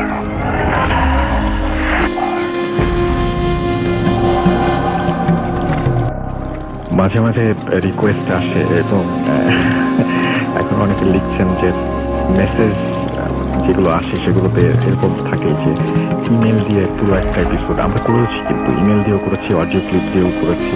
তো আমার মনে হয় যে আরেকটা ইমেল শুনে আসবো অনেকে। যদি ভালো লাগে তাহলে আমার মনে হয় যে এটা ভালো লাগবে। ওই একই মাসে 10 অগাস্ট 2018 আমরা আরেকটা ইমেল পেয়েছিলাম যেখানে একজনকে একটা অন্য ভুবনে নিয়ে যাওয়ার একটা ব্যাপার। যে ঘটনাটি খুবই মানে মনে হয় যে মাঝে মাঝে মনে হয় যে কোনো একটা কাল্পনিক ঘটনা শুনছি আমরা, কোনো একটা এরকম একটা জগৎ যে জগতের সাথে আমাদের এই জগতের কোনো মিল নেই। এরকম একটা জগৎ যে জগতে আমাদের যে মানুষ, আমাদের এই জগতের মানুষ, সেই জগতের মানুষের সাথে, সেই জগতের মানুষ বলবো না প্রাণী বলবো, তাদের সাথে অনেক বেশি পার্থক্য। সেই ভিন্ন একটা ধারা, সেই ভিন্ন একটা অনুভূতিতে আপনাদের নিয়ে যাবে এবং সেটা খুবই অদ্ভুত এবং সেটা খুবই অন্যরকম। চলুন শুনে আসি এই ঘটনাটি। আশা করছি এই ঘটনাটি আপনাদের ভালো লাগবে। 10 আগস্ট 2018। স্টুডিওতে এসে ঘটনাটি বলা সম্ভব নয়, ভালো লাগলে পড়ে শোনাবার অনুরোধ রইল। আসসালামু আলাইকুম রাসেল ভাই। ওয়ালাইকুম সালাম। আশা করি আপনি ভালো আছেন। আমি আপনার নিয়মিত একজন শ্রোতা। আমার নাম মামুন আহমেদ, জেলা যশোর সদর, ডাক কুয়াদা বাজার, সিরাজ সিংহা। নিজের সাথেই ঘটেছে এই ঘটনাটি, যেটা শুরু হয় 2010 সাল থেকে আর এখনো রীতিমতো ঘটে চলেছে আমার সাথে। বর্তমানে আমার অবস্থা খুবই আশঙ্কাজনক। এখন আমি বুঝতে পারছি না যে আমি কি করব। অনেক বছর ধরে ঘটনাটি ঘটার কারণে আমার এই ঘটনাটি অনেক বড়, তাই যতটা সম্ভব ছোট করে বলার চেষ্টা করছি। তখন রমজান মাস, রমজানের প্রথম দিন। আমরা অনেকে মিলে আমাদের গ্রামের মসজিদে ইফতার করতে যাই। বলে রাখা ভালো যে আমাদের মসজিদটি পূর্ব ও উত্তর দিকে রয়েছে কবরস্থান এবং দক্ষিণ দিকে রয়েছে বড় পুকুর ও পশ্চিম দিকে রয়েছে অনেকগুলি বাড়ি। যা হোক, যাওয়ার পর হুজুর আমাকে ডেকে বলেন প্লেটগুলো ধুয়ে নিয়ে আসতে। যে কথা সেই কাজ। মসজিদের টিউবওয়েলটি খারাপ থাকায় পুকুরে ধুতে যাই।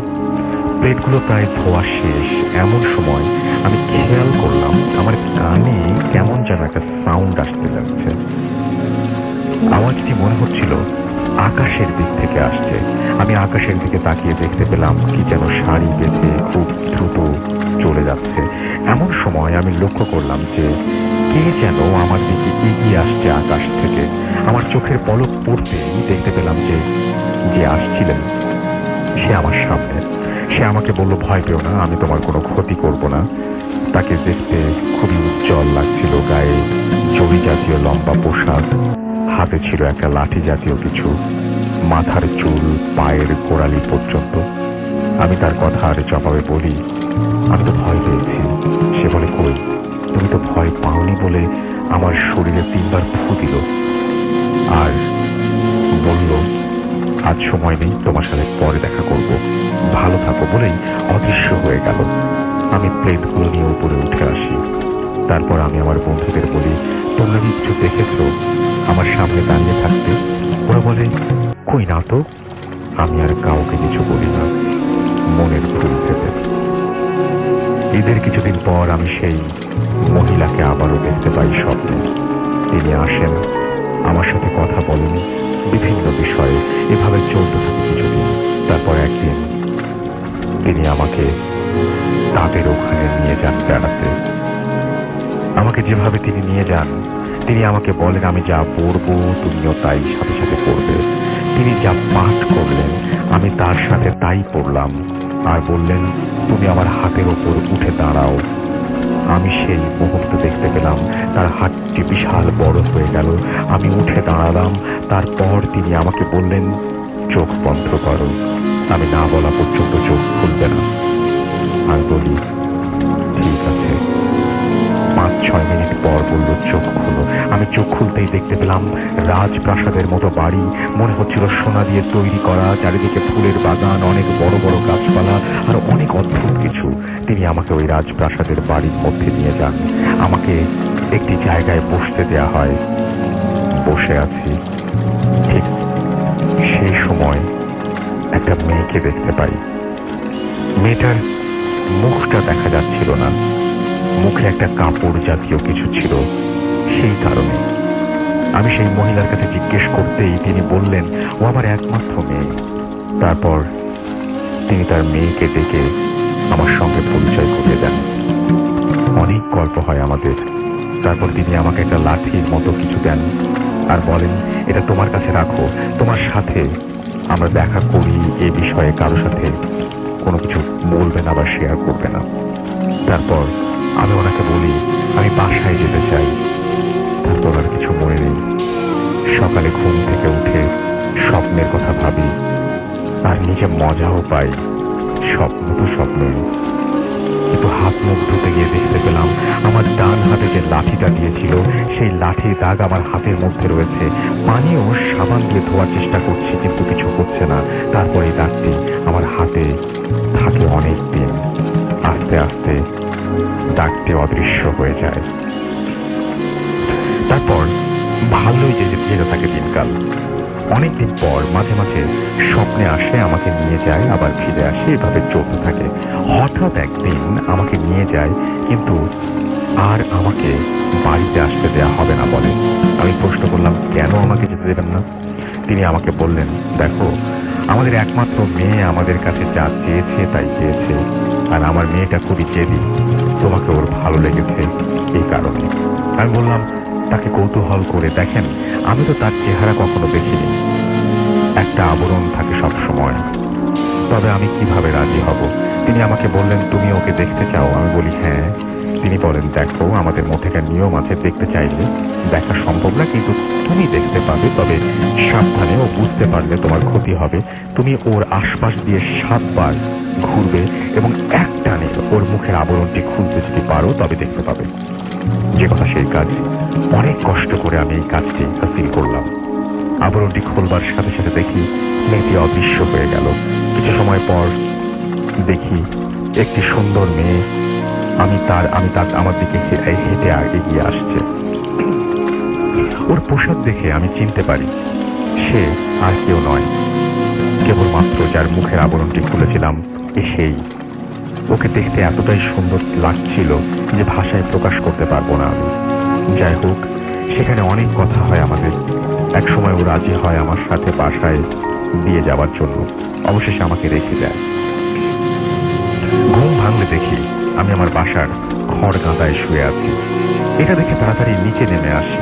তারপর আমি আমার রুমে ঢুকে দেখি ভেতরে থেকে নক করা। আমি আমার ঘরটি বাহির থেকে নকটা খুলতে পারতাম, তাই তাড়াতাড়ি খুলে ভেতরে ঢুকে দেখলাম ভেতরে কেউ নেই। আমি খুব চিন্তায় পড়ে গেলাম, আমার সাথে এসব হচ্ছেটা কি? আমি তো রাতে আমার রুমে ঘুমিয়েছিলাম, কিন্তু খড় গাদায় কিভাবে এলাম এসব চিন্তা করতে করতে ঘুমিয়ে পড়লাম।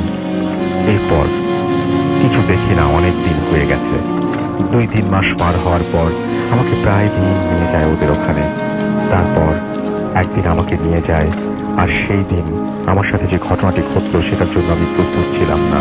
ওখানে যাওয়ার পর দেখি একটু অন্যরকম মুডে আছে সবাই, অনেক লোকজন বাড়িতে। আমাকে দেখে ওদের রুমে নিয়ে যাওয়া হয়। তারপর ওর মা আমাকে ডাক দিয়ে নিয়ে যায় আলাদা একটা রুমে। যে রুমের ভেতরে ছিল সেই মেয়েটি, ওর মা আর আমি।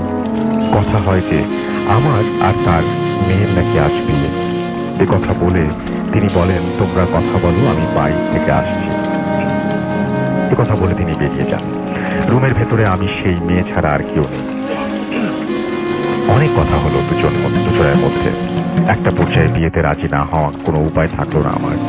তারপর আমাদের বিয়ে হলো। সেদিন আমাকে আমার বাসায় আসতে দেওয়া হবে না বলে বায়না ধরলো সে। তাকে অনেক ভাবে বোঝানোর পর সে রাজি হয়। তারা অনেকে এসে আমাকে আমার বাসায় রেখে যায়। সকালে ঘুম ভাঙে একটু দেরিতে। ঘুম থেকে উঠে দেখি আমার সমস্ত হাত জুড়ে অনেক দাগ, হাতে মেহেদিতে দিলে যেমন হয়। এই কাহিনী হওয়ার পর খুব চিন্তিত হয়ে গেলাম আমি। কেউ যাতে কিছু না বুঝতে পারে সে কারণে আমি হাতওয়ালা শার্ট পরে ঘুরতাম। তারপর ভালোভাবে কাটতে লাগলো। কিছুদিন যাওয়ার পর একদিন আমি আমার বাজার থেকে বাড়ির দিকে একা একা আসছিলাম। রাস্তা ফাঁকা, এক পাশে মাঠ, অন্য পাশে বাগান। হঠাৎ আমার সামনে এসে হাজির হলো আমার সেই স্বপ্নে দেখা মেয়েটি, যার সাথে কিছুদিন আগে আমার বিয়ে হয়েছিল। আমি তখন থমকে দাঁড়িয়েছিলাম, আমার মুখে কোনো ভাষা ছিল না, শুধু শরীরটা ঘামছিল। ঠিক সে সময় ও বলল, আমায় চিনতে পারছো না?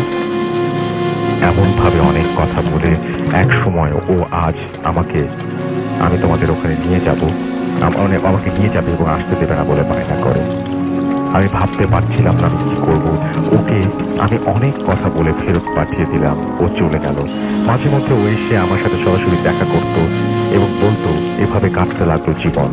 3-4 মাস আর আসে না, দেখা হয় না। মনে মনে ভাবলাম, যাক, বাঁচা গেছে। 2014 সাল।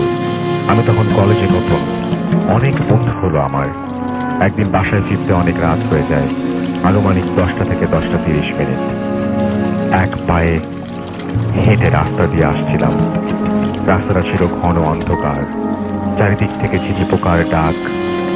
এক জায়গাতে আসার পর আমার শরীরটা কেন যেন ভারী হয়ে গেল। জায়গাটার বিবরণ না দিলেই নয়। ওই স্থানটির নাম ব্যাপারী দিঘি।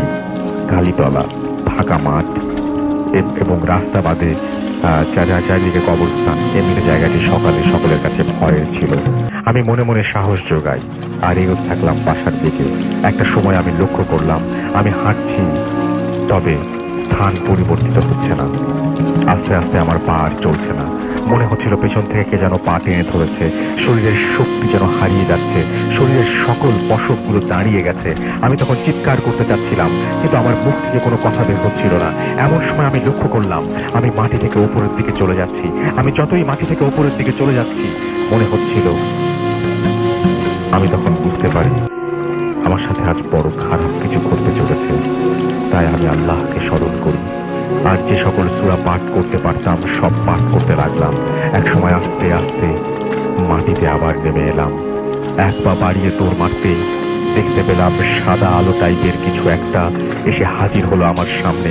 আমি খেয়াল করে দেখলাম সে আর কেউ নয়, সেই মেয়েটি। ওকে দেখার পর আমি আবার সাহস ফিরে পাই। ও আমাকে বলল, কি ভয় পেয়েছো? এভাবে অনেক কথা হয়। এক সময় সে বলে, দেখো আমি যদি চাই তোমাকে জোর করে নিয়ে যেতে পারি, কিন্তু আমি সেটা এখন করব না। তোমাকে আমি 1 বছর সময় দিলাম। তুমি যদি মন থেকে চাও, যেতে চাও, আমি এসে নিয়ে যাব। আর যদি না চাও তবে শুনে রাখো, তোমার বয়স 24 বছরের ভেতর তোমাকে আমি নিয়ে যাব। কেউ আমাকে ঠেকাতে পারবে না। আমি যদি না পারি তাহলে তোমাকে অনেক ডিস্টার্ব করবো। এভাবে অনেক কথা বলে সে চলে যায়। এই বিষয়টি আমার আর ভালো লাগে না, তাই আমি একজন হুজুরের কাছে যাই। তিনি আমার শরীর বন্ধ করে দেন 24 বছর পর্যন্ত এবং কিছু তেল ও পানি দেন। তিনি বলেছিলেন আর কোনো সমস্যা হবে না। ভালো কাটছিল দিনকাল, 3 বছর কোনো সমস্যা ছাড়াই। বর্তমানে আমার বয়স 22 বছর। 2018 জুলাই মাসের প্রথম দিন আবার সমস্যা শুরু হয়। সরাসরি দেখা দিচ্ছে, কথা বলছে, কিন্তু আমাকে ধরতে পারছে না, শরীর বন্ধ থাকায়। এখন রাতে আমি ঘুমোতে পারছি না। চোখের সামনে ওর ছবি ভাসছে। আমার চেহারা খারাপ হয়ে যাচ্ছে, শরীরের ওজন কমে যাচ্ছে, কিছুতে মন বসছে না। আমি এখন কি করব বুঝতে পারছি না। আপনাদের কাছে কোনো সমাধান থাকলে আমাকে বলবেন প্লিজ। ঘটনাটি পড়ে শোনাবার অনুরোধ রইল। আমার ঘটনাটি সিলেক্ট হলে আমাকে জানাবেন প্লিজ। ভোদাসেমের জন্য শুভকামনা। তারপরে তিনি তার ফোন নাম্বার শেয়ার করেছেন। থ্যাংক ইউ ভেরি মাচ আপনার ঘটনার জন্য।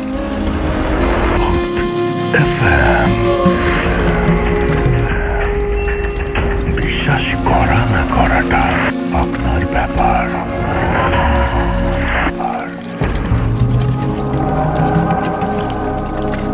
এবারে ছোট্ট বিরতিতে যেতে হবে এবং বিরতির পরে আবারও ফিরে আসবো। আপনাদের জন্য অনেক আকর্ষণ এখনো অপেক্ষা করছে, সুতরাং আমাদের সাথেই থাকুন। ছোট্ট বিরতি নিব। আমি জানিয়ে দিচ্ছি আমাদের ফেসবুকের পেজের লিঙ্কটা www.facebook.com/রিওফুর্তি and www.facebook.com/bhotafm.raffle। আমরা চলে যাচ্ছি একটা ছোট্ট বিরতিতে।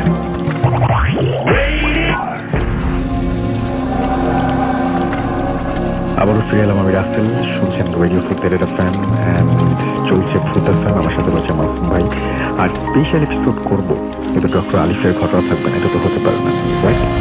তো সেই জন্য আমাদের একটু পেছন ফিরে যেতে হবে। আমাদের ফিরে যেতে হবে 20 জুলাই 2018-তে, এবং সেখানে ডক্টর আলিফ এসেছিলেন। এবং ডক্টর আলিফ ওই দিন কফিন নিয়ে একটা চমৎকার ঘটনা বলেছিলেন, এবং সেই ঘটনাটি আমরা শুনবো এবং আশা করছি যে সেই ঘটনাটি আপনাদের সবার অনেক ভালো লাগবে। তো চলুন শুনে আসি ঘটনাটি। আসসালামু আলাইকুম লিসেনার্স।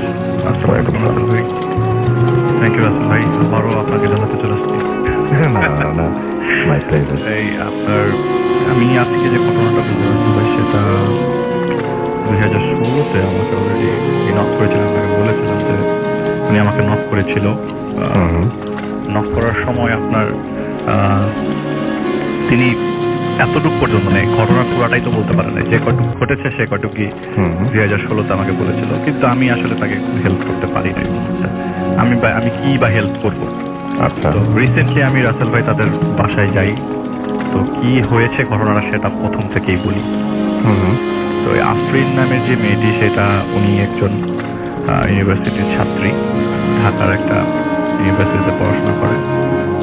ওনার বাবা থাকতেন আমেরিকাতে, আর সাথে থাকে হচ্ছে মা, ভাই আর ভাইয়ের মা। ওদের বাসা হচ্ছে উত্তরায়। আমি উত্তরের কথাটা বললাম। উত্তর একটা বাড়ি, তারা নিজেরাই বাড়িটা করেন আর কি।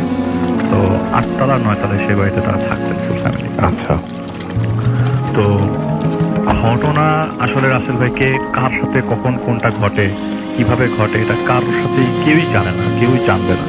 কখন ঘটে যাবে, ওনার সাথে যে ঘটবে ওনার সাথেই বা ঘটতে পারে এরকম কিছু উনি কখনো কল্পনা করেন, বা এরকম কোনো কিছুর সাথে কখনো তার এক্সপিরিয়েন্স কারো কাছ থেকে শোনেও নাই, বা বুঝতে সময় আমাকে কেউ ডেকে বলবে যে এরকম ঘটনা তার সাথে ঘটছে, এটাও সেটাও হয়নি। তো প্রথম দিন থেকেই শুরু করি। তো সে তার আজকের যে ঘটনা একটু আগে যেটা বললেন মে মাসের ঘটনা, আমার ঘটনাটাও কিন্তু অলমোস্ট মার্চ থেকেই শুরু, মেতে বা জুনেতে। এবং যিনি বলেছেন তিনিও একজন ডাক্তার। হ্যাঁ, না, যিনি বলেছেন ইউনিভার্সিটি স্টুডেন্ট। তো প্রথম দিন, একদম প্রথম দিন সাধারণভাবেই ওনারা এসব ব্যাপারে কখনো অবগত ছিলেন না, এরকম কোনো কিছু ঘটবে তাদের সাথে এরকম জানতেন না। তো প্রথম দিন আর কি, পরের দিন ইউনিভার্সিটি আসলে ক্লাসটা সবাই বাঙ্ক করবে ফ্রেন্ডরা মিলে। তো সব ফ্রেন্ডরা মিলে বাসায়, পরের দিন প্ল্যান ছিল যে কোথাও যাবে, ঘুরতে ঘুরতে বেড়াতে যাবে। সেদিন রাতের বেলা তো কোনো কাজ নাই, পরের দিন ইউনিভার্সিটিও নাই, তার ইচ্ছা হলো যে সারা রাত মুভি দেখবে। ইভেন সে ফেসবুকে স্ট্যাটাসও দিয়েছিল যে কোন মুভিগুলো দেখা যায়। তো কয়েকটা মুভি সে সিলেক্ট করে রাত 11 থেকে শুরু করে।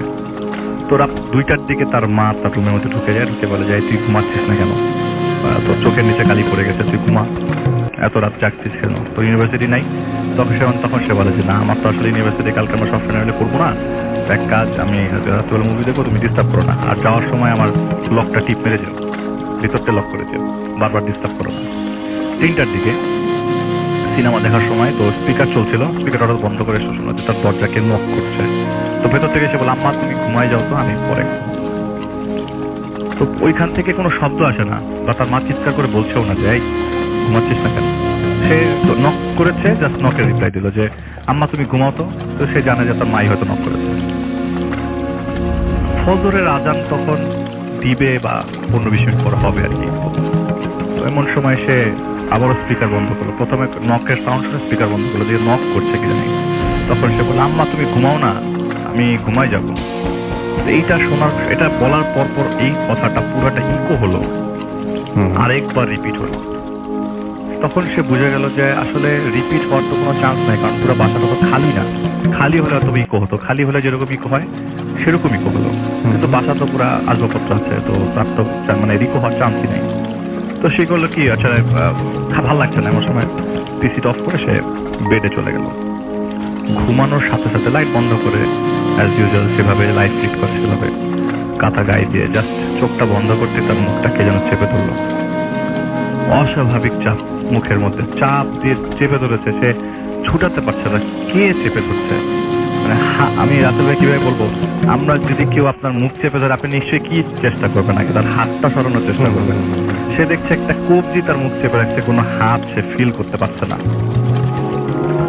এটা কবজি তার মুখের মধ্যে হাত দিয়ে চেপে ধরেছে। অনেক চেষ্টা করছে, দুয়া কালাম করছে, কিছুতেই লাভ হচ্ছে না। আর সে কোনো হাত ফিল করছে না, ওই যতটুকু মুখের মধ্যে চেষ্টা করে যাচ্ছে ওইটা সরানোর জন্য, মুক্তি পাওয়ার জন্য। কান্না করছে, চিৎকার করার চান্স পাচ্ছে না, চিৎকার করার শব্দ পাচ্ছে না, বোবা ধরার তো কোনো চান্সই নেই, মাত্র শেষ। আজানের আল্লাহু আকবার পড়ার সাথে সাথেই মহিলা ওই রুম থেকে একটা বিশাল বড় বোঝা বের হয়ে গেল, অনেকগুলো মানুষ বের হয়ে গেল, জানালা ভেঙে যাওয়ার মতো অবস্থা, কিন্তু কিছুই ভাঙে নেই। লাইট জ্বালালো সে কোনো মতে তার কন্ডিশন দেখার জন্য। সে দেখলো তার কন্ডিশন দেখার আগে পুরো রুমের অবস্থা দেখলো, যে জুতার সোলের মধ্যে যদি কাদা লেগে থাকে, যেরকম ছোপ ছোপ দাগ, সেই কাদার পরিবর্তে খালি রক্তের ছোপ ছোপ দাগ, অনেকগুলা আঁকা বাঁকা ছোপ ছোপ দাগ, মনে হচ্ছে অনেকগুলো মানুষ হেঁটেছে রুমের মধ্যে। আর তার মুখের কন্ডিশন আয়নায় দেখলো যে তার ঠোঁট কেটে গেছে, জিহ্বার সামনে দিয়ে প্রায় অনেকটুকু কেটে গেছে, এত জোরে চাপ দিয়েছিল। আচ্ছা, তার মাকে তার ভাইকে বিষয়টা বলে। তার মা আর ভাই জিনিসটা প্রথমে শুনে তেমন একটা রিয়াকশন দিতে পারে নাই। যখন রুমে নিয়ে আসার পর দেখালো যে এই দেখো এই ছোপ ছোপ দাগ এই কোথার থেকে আসছে, আমি নিজে দিয়েছি রক্তের ছোপ ছোপ দাগ। তখন তারা হতভম্ব, তারা কোনো কথা বলবার মতো ভাষা পাচ্ছিল না। তখন ভোর 4টা, কোনো মতে রাতটা কোনো মতে পার করে পরের দিন তারা মানে সে ডিসাইড করে যে এরকম ভাবে তো থাকা সম্ভব না, আর থাকলেও তার মাথার নিজেদের ফ্ল্যাট, তার মার সাথে থাকতে হবে, কিছু একটা ব্যবস্থা তো করতে হবে। সে তার মার সাথে সেদিন রাতের থেকে থাকা শুরু করলো। মার্চ থেকে রাসেল ভাই বললাম যে মার্চ গড়িয়ে মে চলে আসলো। এর মাঝে সে যতদিন তার মার সাথে শুয়েছিল তেমন কোনো প্রবলেম হয়নি। তো এরপরে পরীক্ষা, সেমিস্টারের পরীক্ষা। তো সে বলেছে যে আমাকে তো আমার রুমে থাকতে হবে, পড়তে হবে, মা তুমি একটা ব্যবস্থা করো, একটা মেয়ের একটা ব্যবস্থা করে আমার সাথে থাকতে পারে, ঘুমাতে পারে। আর তাদের বাসায় একটা বুয়া ছিল। এই ঘটনা শোনার পর আর ওই মুহূর্তে বুয়ার ওই রুম দেখার পর পরের দিন সে চাকরি ছেড়ে দেয়। তো ওই মেয়ে তার সাথে থাকা শুরু করলো। পরের দিন পরীক্ষা, রাত্রেবেলা পড়ছে, রাত্রে 1টার মধ্যে তার ঘুম চলে আসলো এবং সে ঘুমাতে যাওয়ার সময় ওই লাইট জ্বালিয়ে এসে ঘুমানো।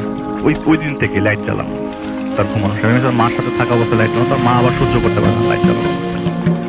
তো সে শুলো, ঘুমালো, জাস্ট চোখ বন্ধ করলো, হঠাৎ করে একটা শব্দ হলো তার খাটের পাশেই জানালা। সে দেখলো জানালার বাইরে যে মেয়েটা তার সাথে ফ্লোরে ঘুমায় সেই মেয়েটা বাইরে দাঁড়িয়ে আছে, ভেসে আছে অবস্থা। মানে 8তলার আছে ভাই, 8তলাই বসে।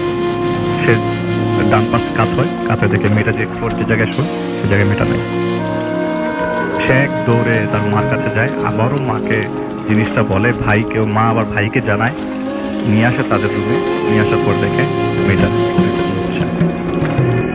এরকম ভাবে আরেকদিনও একটা হয়েছিল যে সে বাসায় আসে, বাসায় আসার পর দেখে একটা লোক তার পিসির মধ্যে বসে আছে। তার দৌড়ে তারপর মাকে যেয়ে দেখায়, মাকে ডেকে নিয়ে এসে দেখে রুমের মধ্যে কেউ নাই। এরকম ঘটনাগুলো ঘটে যাওয়ার পর থেকে তার আর একা মানে ওই রুমটার প্রতি তার ভরসা উঠে যায় যে ওই রুমে থাকা যাবে না। সে তার মার সাথে থাকা শুরু করলো এবং পার্মানেন্টলি এখানে টেবিলও তার রুমে, মার রুমে নিয়ে আসে। তো সেদিন আসল ভাই মা মানে যেদিন ঘটনা ঘটে তার কয়েকদিন পরে তার মাও জিনিসটা ফেস করে। কিভাবে ফেস করে? আর তার অত মধ্যে তার ভাবি, তার ভাই সবাই জেনে গেছে তার বাসার মধ্যে যা ঘটছে তা ভালো ঘটছে না।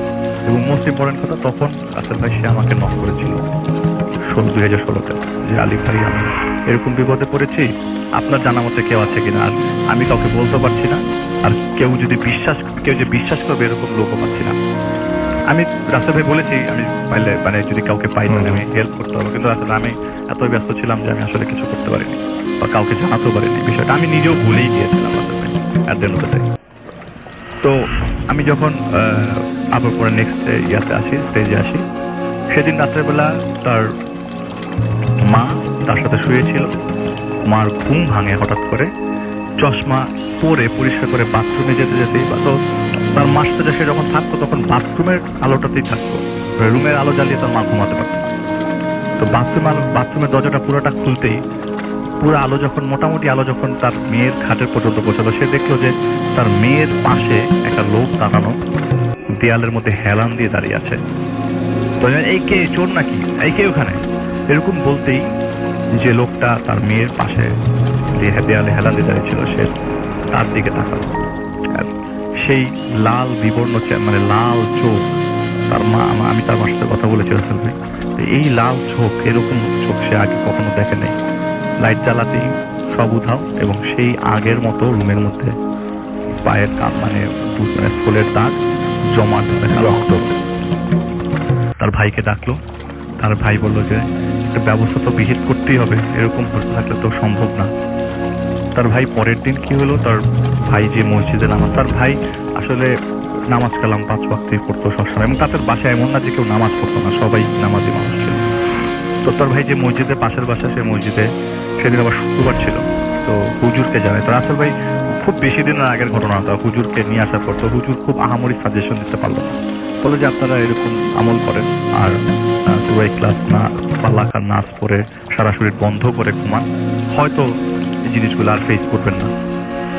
আর আপনি যদি চান তাহলে আমি একজনকে অ্যাড্রেস দিতে পারি, আপনি চাইলে তার সাথে দেখা করতে পারেন। তো দেখা করতে করতে যেতে যেতে যাত্রাবাড়ি ক্রস করে সে নন্দীপাড়া, সেই নন্দীপাড়াতে একজন লোক তার সাথে, লোকের সাথে সেই লোক দেখা করে, ভাই দেখা করে, আফরিনের ভাই দেখা করার পর সেই লোককে তাদের বাসায় নিয়ে আসে। লোক বাসায় ঢুকার সময় বলে যে আমি এই বাসায় ঢুকবো না, আপনি আপনাদের বাসায় ঢুকবো না, আমি ছাদে চলে যাবো, আমাকে একটু ছাদে নিয়ে যাওয়ার ব্যবস্থা করেন। তো তাকে ছাদে নিয়ে যায়, ছাদে নিয়ে যাওয়ার পরে বলে যে আমাকে একটা আয়না দেন আর সরিষার তেল দেন। আয়নার সরিষার তেলের মধ্যে কি জানি ঘুরালো, কিছুক্ষণ ঘুরানোর পর বলে যে আচ্ছা আপনাদের বাসায় আমি যেতে পারবো মাগরিবের ওয়াক্তের পর, মাগরিবের নামাজের পর, আমাকে এমন ব্যবস্থা করেন খাওয়া দাওয়ার এখানে, আমি মাগরিবের নামাজের পর করে ততক্ষণ আমি ছাদে থাকবো, একটা চেয়ার দিলে খুব ভালো হয়। তো উনি ব্যবস্থা করে, মাগরিবের ওয়াক্ত আসে, সেই ভাইয়া তাকে নিয়ে, যেহেতু পরের দিন শনিবার ছিল, আপনার শনিবারে ব্যাংক বন্ধ থাকে, সে একটা ব্যাংকে চাকরি করতো আর কি। তো সেই ভাই আর কি তার মাগরিবের নামাজ পড়ে জাস্ট সে যখন তার পাশেই ছিল, কয়েকটা লোক পরেই ওই যে লোকটা আসছিল তার সাথে, সেই লোক ছিল মসজিদে, সালাম ফেরানোর পরে লোকটাকে সে পেল না। বাসায় আসলো এবং অনেকক্ষণ ধরে ফোনে ট্রাই করলো। মাগরিবের ওয়াক্তের পর তাদের বাসায় আসার কথা, কিন্তু ওই লোক একদম মসজিদ থেকেই গায়েব, কোনো খবর নাই, কিচ্ছু নাই, ফোনে পাওয়া যাচ্ছেই না। তো পরে উনি বাসায় গেলেন এবং তার মাকে বললেন যে দেখো আমি একজনকে নিয়ে আসলাম, তোমরা তো জানো, কিন্তু আমি ওনাকে আর পাচ্ছি না ফোনে, ওভার ফোনে তাকে আর পাওয়া সম্ভব হচ্ছে না। তুমি এক কাজ করো, আমরা যদি দেখি যে এরকম কন্ডিশন আজকে রাতেও ঘটে, কালকেও ঘটে, তাহলে আমরা ফ্ল্যাট ছেড়ে অন্য বাসা নিব, এটা ভাড়া দিয়ে দিব। কারণ এইভাবে থাকা সম্ভব না। আফরিন ওর পড়াশোনা করতে পারছে না, কাউকে বলতে পারছে না, দেখা যায় কোনো না কোনো দিন দেখা যায় মুখে দাগ, খামচির দাগ, এগুলি খুব অস্বাভাবিক ঘটনা। এবং তার ওয়াইফ মানে ওনার ওয়াইফও থাকতে চাচ্ছে না বাসার মধ্যে, কারণ ভয়ঙ্কর অবস্থা। তো রাস্তায় প্রতিদিন এরকম ঘটনা ঘটছে। ওই দিন রাতের বেলা তো তার ওয়াইফ, ওই দিন রাতের বেলা আবার তার শালা মানে ওই ভাইয়াটার শালা আসে, মানে ওয়াইফের ভাই আর কি, যে এই যে ঘটনা ঘটছে এটা দেখার জন্য যে তাদের বাসায় কি হচ্ছে না হচ্ছে। সে খুব সাহস করে চলে আসে বাসা থাকার জন্য। সবচেয়ে আশ্চর্যজনক রাসেল ভাই, এটা কখনো সম্ভব হবে মানে সম্ভব না, কখনো আমি এরকম ঘটনা শুনি নাই কারোর কাছে। সেদিন রাতের বেলা এই মা রুমের মধ্যে তার মা মেয়ে আফরিনাপুর মা উনি এবং তার ভাবি শোয়, এবং ভাবির যে ভাই তার দুলা ভাইয়ের সাথে তাদের রুমে শোয় আর কি। আর যে মেয়েটা ছিল সে মেয়েটা ফ্লোরে শোয়। রাত্রে 3টার দিকে হঠাৎ করে মনে হয় যে পুরান ঘড়িগুলার যে সাউন্ডগুলার ঘন্টার, এরকম ঘন্টার একটা সাউন্ড আসতে থাকে হঠাৎ করে। এই সাউন্ডের মাঝে তার মার ঘুম ভাঙে। ঘুম ভাঙার পর তার মা লাইট চালায় এবং লাইট চালানোর পর যা দেখে তা অকল্পনীয়। আপনি হঠাৎ করে ঘুম থেকে উঠে আপনার রুমের মধ্যে এটা দেখলে আপনিও খুব অকল্পনীয় সিচুয়েশনে পড়বেন রাসেল ভাই। সে দেখে যে ওই যে মেয়েটা ফ্লোরে ঘুমিয়েছিল তার ঠিক পাশে একটা কফি, কালো কালারের একটা কফি, কালো কালারের কফি, কফিনের ঢাকনা দেওয়া। এবং এই কফির কোথার থেকে আসলো, এটা ঢুকাতে গেলেও তো 4-5 জন মানুষ লাগে, এত ভারী কফিন। কফিনটা খুললো তার ছেলে, এবং খোলার মতো সাহস পাচ্ছিল না। ওই ছেলেটা যে ছিল, শালা যে ছিল, সে ওই সাহস করে খুলে ফেললো। খুলে ফেলার পর সবাই খুব হতভম্ব হচ্ছে, আমি জানি যারা শুনছে। আসলে ভেতরে কিছুই নাই, রক্তে মোড়ানো একটা কাপড়ের কাপড়, একটা আতর আর কিছু চা পাতার প্যাকেট। খুব অদ্ভুত লাগে। ওই দিন রাতের বেলা তারা পুলিশকে ফোন দেয়, কিন্তু পুলিশ আসবে বলে তাদের বাসা মনে হয় খুঁজে পাচ্ছে না। পরবর্তী ওই দিন রাতের বেলা আসে না, পরের দিন সকালবেলা পুলিশ যখন আসে, বাসার মধ্যে কফিনের ভিতরে এই মুড়ানো, রক্ত মুড়ানো, মানে পুলিশও কোনো এভিডেন্স খুঁজে পাচ্ছে না আসলে কিসের ভিত্তিতে তারা কোনো কেস বা জিডি করবে। তো তারপরেও তারা বলে যে আপনারা একটা জিডি করে রাখেন, বাকিটা পরে দেখা যাবে, কফিনটা সরাই ফেলেন, আর যদি পারেন বিষয়টা আমাদেরকে পরবর্তীতে কোনো প্রবলেম হলে আমাদের জানাবেন। পুলিশ এই বলে চলে যায়। সেদিন দুপুর 12টার দিকে খবর আসে, রাত আমেরিকায় তখন রাত 2টা আর বাংলাদেশে সকাল 12টা, দুপুর 12টা। ওইখানে যে পাশের বাসার যে মহিলা, উনিও বাংলাদেশি। তার হাজবেন্ড মানে ওই ফোন দেয়, মোবাইল ফোনে মেসেঞ্জারে, ফেসবুক মেসেঞ্জারে ফোন আসে। ফোন আসার পর বলে যে আপনার হাজবেন্ডের অবস্থা খুব খারাপ, উনি হসপিটালে ভর্তি, আপনারা সবাই একটু দোয়া করবেন। আসলে জিনিসটা ওই দিন ভাঙে বলে নাই, ওই দিন ভেঙে বলা হয়নি। পরে জানতে পারে কিছুক্ষণ পরে, তার ছেলেকে বলা হয় যে তোমার বাবা আর বেঁচে নাই, তারা সে আপনার বাথরুমের ফ্লোরে পিছলে পড়ে মারা গেছে। হাসপাতালে নেওয়ার পর ডাক্তাররা বলেছে তিনি মারা গেছেন। তো বাসার সবাইকে আস্তে আস্তে ছেলেটা ওই দিন সবাইকে জানিয়ে দেয় বিষয়টা। তো আউট অফ নোওয়্যার রাসেল ভাই, এই ঘটনা ঘটার সাথে সাথে তাদের বাবার এই আকস্মিক ডেথটা তারা কেউ একসেপ্ট করতে পারে না ওই মুহূর্তে। তো বাসার মধ্যে সব আত্মীয় স্বজনের ভিড় জমে যায়, কান্নাকাটি অবস্থা। লাশ আসে রাসেল ভাই 10 দিন পর। লাশ আসবার পর লাশকে মানে আপনার তেমন একটা কানেকশন হচ্ছিল না প্লেনের সাথে। তো যখন প্লেনের সাথে কানেকশন হয়, সবকিছু ম্যাচ করে, তো 10 দিন পর বাংলাদেশে লাশ আসে। লাশ নিয়ে আসার পরে লাশ যখন বাসায় নেয়, সেই ওনার নিজের তৈরি বাসা, সেই বাসার নিচেই লাশটা রাখে, উপরে আর উঠায় না। তো যেদিন লাশ বাসায় আসে সেদিন সেই যে লোকটা হারিয়ে গেল মসজিদ থেকে, সে হঠাৎ করে তার আবির্ভাব। সে আসলো এবং একটা কোনায় দাঁড়িয়ে কান্না করছিল। পাশের দিকে সবাই তাকিয়ে আছে। তো বললো যে সে লোকটার কাছে যে বললো যে আপনি কাজ করেন, আপনাকে এটা অ্যাকসেপ্ট করতে হবে, যেদিন আপনাদের বাসায় আমি ছাদে আসছিলাম, লাস্ট মসজিদ থেকে আমি চলে গেলাম, সেদিন আমাকে নিয়ে যাওয়া হয়েছিল এমন একটা জায়গায়, যে জায়গায় আমি আপনার বাবার খবরটা জানতে পেরেছিলাম। আসলে জিনিসটা আপনাদের সাথে ঘটার কথা ছিল, ঘটেছে আপনার বাবার সাথে। তো সেদিন আমি জেনেছিলাম যে আপনার বাবার উপর একটা বিপদ যাবে খুব শিগগিরই। তো আমি আপনাকে জানাতে পারিনি, কারণ আমি পারমিটেড ছিলাম না আপনাকে জানানোর জন্য। এবং যে সার্কেলটা আপনাদের ক্ষতি করার চেষ্টা করছে, তারা খুব শক্তিশালী, খুব ইজিলি তাদেরকে বধ করা বা ধরা যাবে না। আমি পারি নাই, সেজন্য আমি চলে গেছিলাম। আমি আসলাম আপনাদেরকে একটা বুদ্ধি দিই, উপরে যে কাফনের কাপড়টা আছে, আর উনি কিন্তু কিছু জানে না রাসেল ভাই, নিচ থেকে বলছে উপরে যে কাফনের কাপড়টা সেটা তো ধুয়ে ফেলেন, আপনার বাবাকে ওই কাফনের কাপড়টাই পরাবেন দয়া করে, এবং যেসব জিনিস আছে ওই আতরগুলাই মাখবেন। ওখান থেকে গোসল করানো হয়েছে, আবার বাংলাদেশে আসার পর গোসল করানো হয়, এবং সেই কাফনের কাপড় পরিয়ে তাকে দাফন করা হয়। দাফন শেষ করবার পরে ওই লোকটাকে বলে যে আমি তো দাফন পর্যন্ত থাকলাম, আপনাকে একটা কথা বলি, আপনার বাসায় যে কফিনটা আছে দয়া করে সেটা ফেলবেন। ওটা ফেলাই যাবে না। ওইটা যদি ফেলে দেন তাহলে এমন বিপদে পড়বেন, তাহলে আপনাদের সপরিবারে কানাডা যাওয়া সম্ভব হবে না। তো অনেক চেষ্টা করে জানার জন্য এটা করছে কি, কারা করছে, অনেক মানে আত্মীয় স্বজনের বিষয়টা আর কি। আত্মীয় স্বজন চায় না তারা কানাডা চলে যায়, বা তাদের ডাকতেই চায় না, এরকম কিছু একটা ঝামেলা করতে চাচ্ছে। তো খুব শেষের দিকে চলে আসছে রাসেল ভাই আমার ঘটনা। কফিনটা তখন সরিয়ে বাসার ছাদে রাখা হয়, এবং উনি বলেছেন যে কফিনটা যখন রাখবেন এমনভাবে রাখবেন যেন কফিনটা ঢাকা থাকে, কেউ যেন বোঝে না এটা একটা কফিন। তো মেয়ে মানুষ তো শোকে এখনো পর্যন্ত যারা আছেন ওই ফ্যামিলিতে, স্পেশালি আফরিন যে মেয়েটি, তিনি তো ভুলতেই পারছেন না কোনো কিছু। তো বাবার দাফন কার্য শেষ করার পরের দিন সে ছাদে গেল। ছাদে যাওয়ার পর কান্না করছে রাসেল। এইটা একটু আমার কাছে সবচেয়ে বেশি কষ্ট লেগেছে।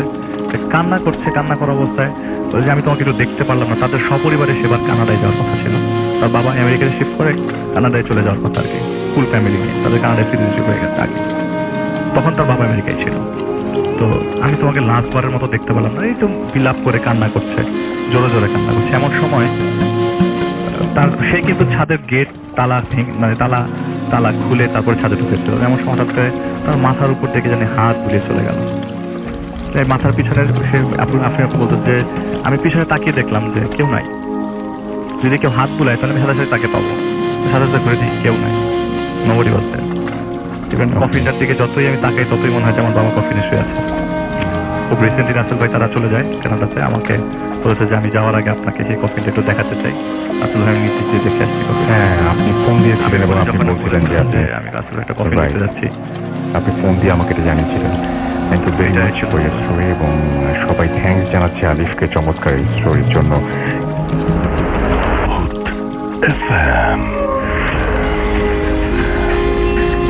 বিশ্বাস করা না করাটা আপনার ব্যাপার।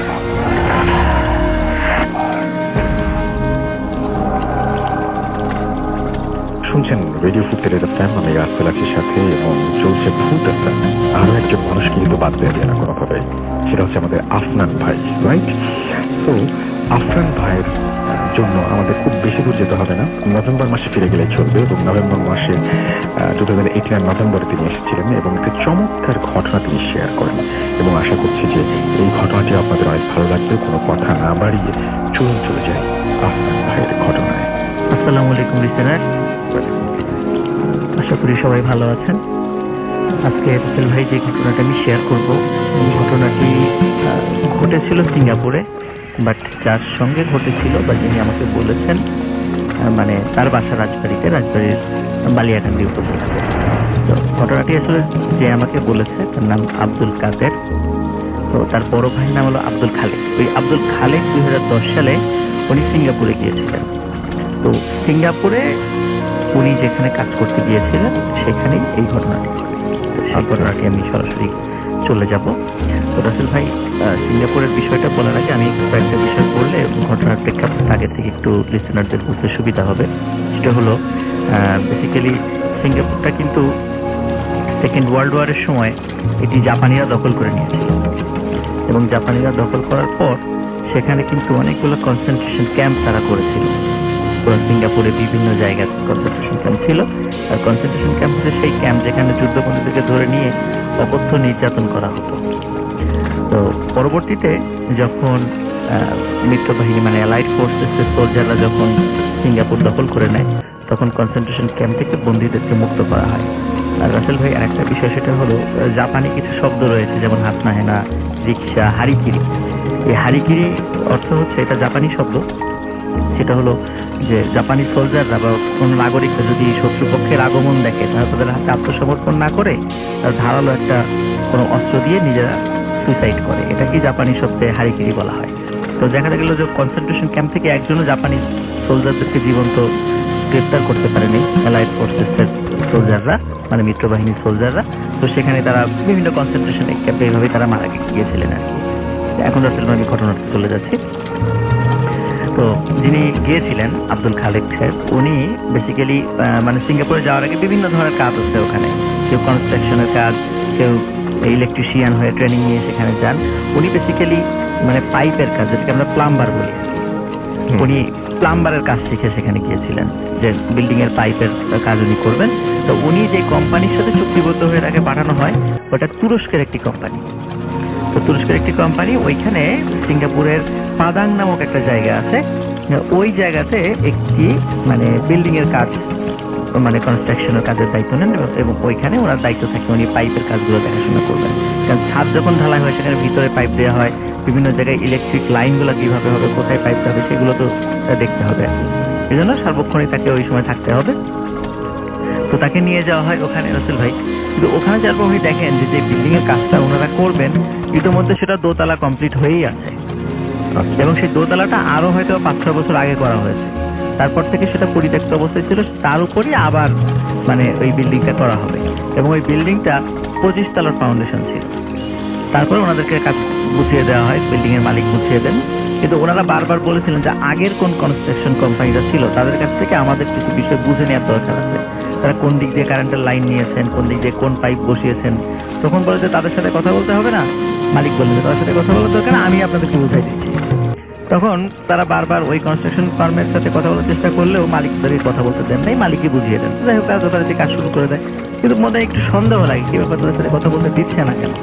যাই হোক সন্দেহের পর্যায়ে থাকে, কিন্তু মনে করছে হয়তো বা কোনো কারণে লেনদেনের ঝামেলা ছিল, এই জন্য হয়তো বা কথা বলতে দিতে যাচ্ছেন, এরকমটা প্রথম দিকে তারা মনে করছিল। তো আসলে কাজটা যখন শুরু হয় তো প্রথম 2 দিন 3 দিন এই কাজে কোনো সমস্যা হচ্ছিল না। বেসিক্যালি রাসেল ভাই ওখানে কাজের জন্য 150 জন লোক কাজ করতো, মানে 24 আওয়ার্স কাজ চলতো, 3 8 24 8 ঘন্টা করে 50 জন করে কাজ কন্টিনিউ। মানে এইসব কথা ছিল যে 6 মাসের মধ্যে 25 তলার মানে 25 তলা না 10 তলার কাজটা মানে শেষ করে দিতে, পরে আবার পরবর্তী ধাপে আবার তারা করবে এই কনস্ট্রাকশন, মানে এইভাবে চুক্তিটা ছিল। তাছাড়া কাজটা যখন শুরু হওয়ার পর মানে দেখা গেল যে রাতের বেলা সাধারণত কাজের যারা দায়িত্বে থাকে ঠিক রাতের মানে শিফট অনুযায়ী যখন হয়তো বা কারো সপ্তাহে হয়তো বা 1 বার বা 2 বার সুযোগ আসে বা 2 বার সুযোগ আসে রাতের বেলা কাজ করার আর কি, ওই শিফটিং হিসাবে আর কি।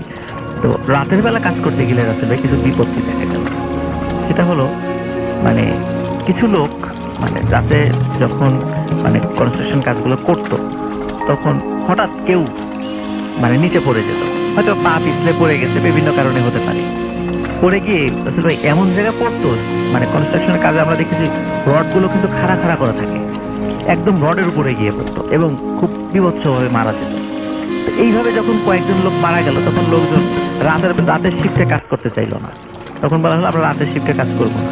তখন মালিক বলে আচ্ছা ঠিক আছে, তাহলে 16 ঘন্টা কাজ হবে, তো দিনের বেলায় কাজ হবে, 2 শিফটে কাজ হবে, গভীর রাতে সবাই ঘুমাবে, এইভাবে কাজ ঠিক হলো।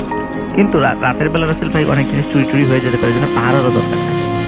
তখন ওই প্লাম্বার হিসাবে যিনি ছিলেন রাসেল ভাই, ওই পাহারার কাজে তাকে একটু নিযুক্ত করা হয় যে আপনি আপনার কাজ তো কম, তাহলে আপনি একটু যদি এই সিকিউরিটির দায়িত্বটা পালন করেন তাহলে আপনি এক্সট্রা একটা বেতন তাকে দেওয়া হবে। তো এই শর্তে উনি সিকিউরিটির দায়িত্বটা অতিরিক্ত হিসাবে নিতে রাজি হলেন। সিকিউরিটির দায়িত্ব যখন নিলেন, নেওয়ার পরে রাতের বেলা যখন ডিউটি করছিলেন তখন হঠাৎ ওনার মনে হলো যে বিল্ডিং এর নিচের থেকে মানে ওনারা তো তিনতলা থেকে মানে দোতলা কমপ্লিট করবে, তিনতলা থেকে কাজ শুরু করেছিলেন। তখন মনে হলো একদম বেসমেন্টে মানে অনেক লোকের শব্দ বা মনে হচ্ছে অনেক লোক কথা বলছে, এরকম মানে বিষয়টা তার কাছে মনে হয়। তখন উনি আস্তে আস্তে সাহস করে মানে উনি এবং ওনার সাথে একজন লোক ওনার নিচে যাচ্ছে, কিন্তু নিচে যাওয়ার পরে দেখা যাচ্ছে যে কোনো শব্দ নেই। তখন ওনার সাথে যিনি লোক ছিলেন উনি ছিলেন আবার ইন্দোনেশিয়ার একজন লোক। তো উনি আবার তাকে একটু ধমক দিয়ে বললেন যে এত রাতের বেলা এখন উপর থেকে নিচে আসছি, যদি উপরে কোনো কিছু চুরি হয় তাহলে তো আমাদের দোষ হবে, তুমি কি শুনতে শুনেছ, তাড়াতাড়ি উপরে চলো। তখন উনি আবার উপরে চলে গেলেন। ভিতরে উপরে যাওয়ার পরে আবারও শব্দ ওই আব্দুল খালিক সাহেব শোনেন। তখন যখন ইন্দোনেশিয়ান ওই লোককে বলেন চলেন আবার গিয়ে দেখে আসি, তখন কিন্তু ইন্দোনেশিয়ার ওই লোককে যেতে রাজি হয় না। তখন ইন্দোনেশিয়ার ওই লোকটা বলেন যে তোমার যদি এতই আগ্রহ থাকে তো তুমি একাই যাও, আমি যাবো। রাসেল ভাই উনি একাই টর্চ নিয়ে নিচে যান। নিচে যাওয়ার পরে সত্যি তখন ওই শব্দটা মানে মিলিয়ে যায় না, তখন শুনতেছে যে অসংখ্য লোক চিৎকার চেঁচামেচি মানে আর্তনাদ এরকম করছে। তখন এটা শোনার পরে উনি বেশ ভয় পান, ওখান থেকে তাড়াতাড়ি ওখান থেকে চলে আসেন। আসার পরে ওনার মালিককে বলেন যে রাতের বেলা এই বিষয়গুলো মানে শুনেছি। তখন ওর মালিক ওনাকে বলেন যে তুমি খবরদার এই কথাগুলো মানে অন্যান্য শ্রমিকের কাছে বলো না, তাহলে তারা ভয় পাবে, তারা কাজ করতে চাইবে না। রাসেল ভাই উনি প্রথম বলে আচ্ছা ঠিক আছে আমি বলবো না।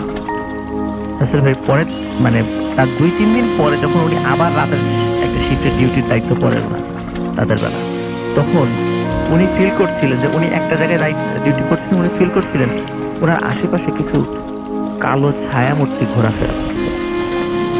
কিন্তু উনি মানে উনি চিন্তা করলেন যে এটা কি হতে পারে, ওনার কি মনের ভুল, রাতে ডিউটি করতে হয়তো মনের ভুল হতে পারে, অনেক টেনশন করেন বাড়ি দেশের বাড়ি নিয়ে, হয়তো ভুল হতে পারে, এটা উনি প্রথম ভুল ভেবে ঘুরিয়ে দিচ্ছে। কিন্তু মনে হলো যে কে যেন ওনার কানের কাছে এসে ফিস করে বলছেন যে গো গো গো মানে চলে যাও এরকম কথা বলছেন। রাসেল ভাই উনি সেটাতেও কোনো গুরুত্ব দেন না শুরুর দিকে। এরপরে রাসেল ভাই বেশ কিছু লোক যারাই রাতের বেলা ডিউটি করে তারাই কানাঘুষা করে যে রাতের বেলা তারা কিছু শুনতে পায়, মানে কোনো মানুষের উপস্থিতি বা কারো উপস্থিতি তারা টের পায় সেখানে। এরপরে মানে এই কথাগুলো যখন একে একে চারদিকে চতুর্দিকে ছড়িয়ে পড়ে যে হ্যাঁ রাতের বেলা এখানে ভুতুরে কিছু শোনা যায়, এবং এই কিছু মানুষ যে মারা গিয়েছিল কিছুদিন আগে হয়তোবা রাতের বেলা কাজ করার সময় ওরা এই টাইপের কোনো কিছু দেখে ভয় পেয়েছিল, সবার মধ্যে এই টাইপের কথা শুরু হয়ে যায়, অনেকে কাজ ছেড়ে দিয়ে চলে যেত। তখন মালিক তাদেরকে অনেক বুঝিয়ে শুনিয়ে বলে যে এগুলা কিছু না, এটা এমনিতেই হয়েছে বা অ্যাক্সিডেন্ট, আবার বুঝিয়ে শুনে রাখে। আসলে সর্বশেষ আব্দুল খালিক ভাইয়ের সাথে যে ঘটনাটা ঘটেছিল সেটা হলো উনি আবার যখন রাতের বেলা ডিউটি করছিলেন তখন আবার নিচ থেকে প্রচুর আর্তনাদ। তখন উনি সাহস করে চিন্তা করেন যে এবার আমি সত্যি যাই দেখি এটা কি আমার মনের ভুল নাকি। তো উনি অনেক সাহস করে সত্যি রাসেল ভাই নিচে যান।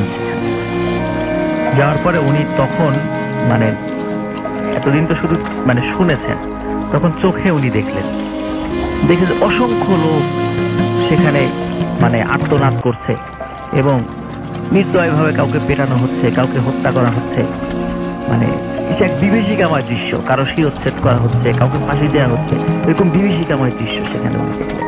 ওই দৃশ্য দেখে উনি ওখানে সেন্সলেস হয়ে পড়ে যান। সকালবেলা যখন ওনাকে উদ্ধার করা হয় তখন উনি সব বিষয়গুলো খুলে বলেন এবং উনি ওনার মালিককে বলেন উনি আর কাজ করবেন না। তখন ওনার মালিক অনেক তাকে রাখার জন্য চেষ্টা করে, কিন্তু উনি বলেন না, উনি কিছুতে আর কাজ করবেন না। তখন উনি আবার দেশে ফিরে আসেন। রাসেল ভাই পরবর্তীতে আব্দুল খালিক ভাই যেটা জানতে পেরেছিলেন সেটা হলো ওই যে মানে ওই ওনার যে বিল্ডিং এর কাজটা 2 তলা করে মানে শেষ হয়ে গেছিল, এর আগের আরেকটা কোম্পানি কাজ শুরু করেছিল, সেটা একটা মালয়েশিয়ান কোম্পানি।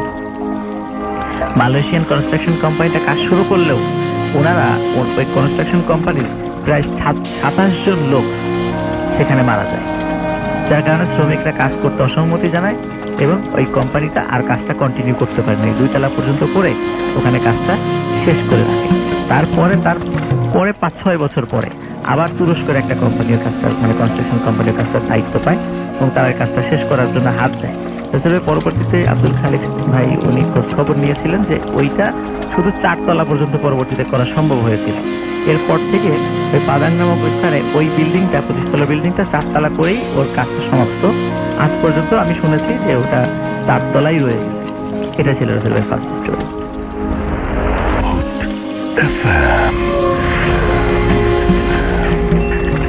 বিশ্বাস করা না করাটা আপনার ব্যাপার।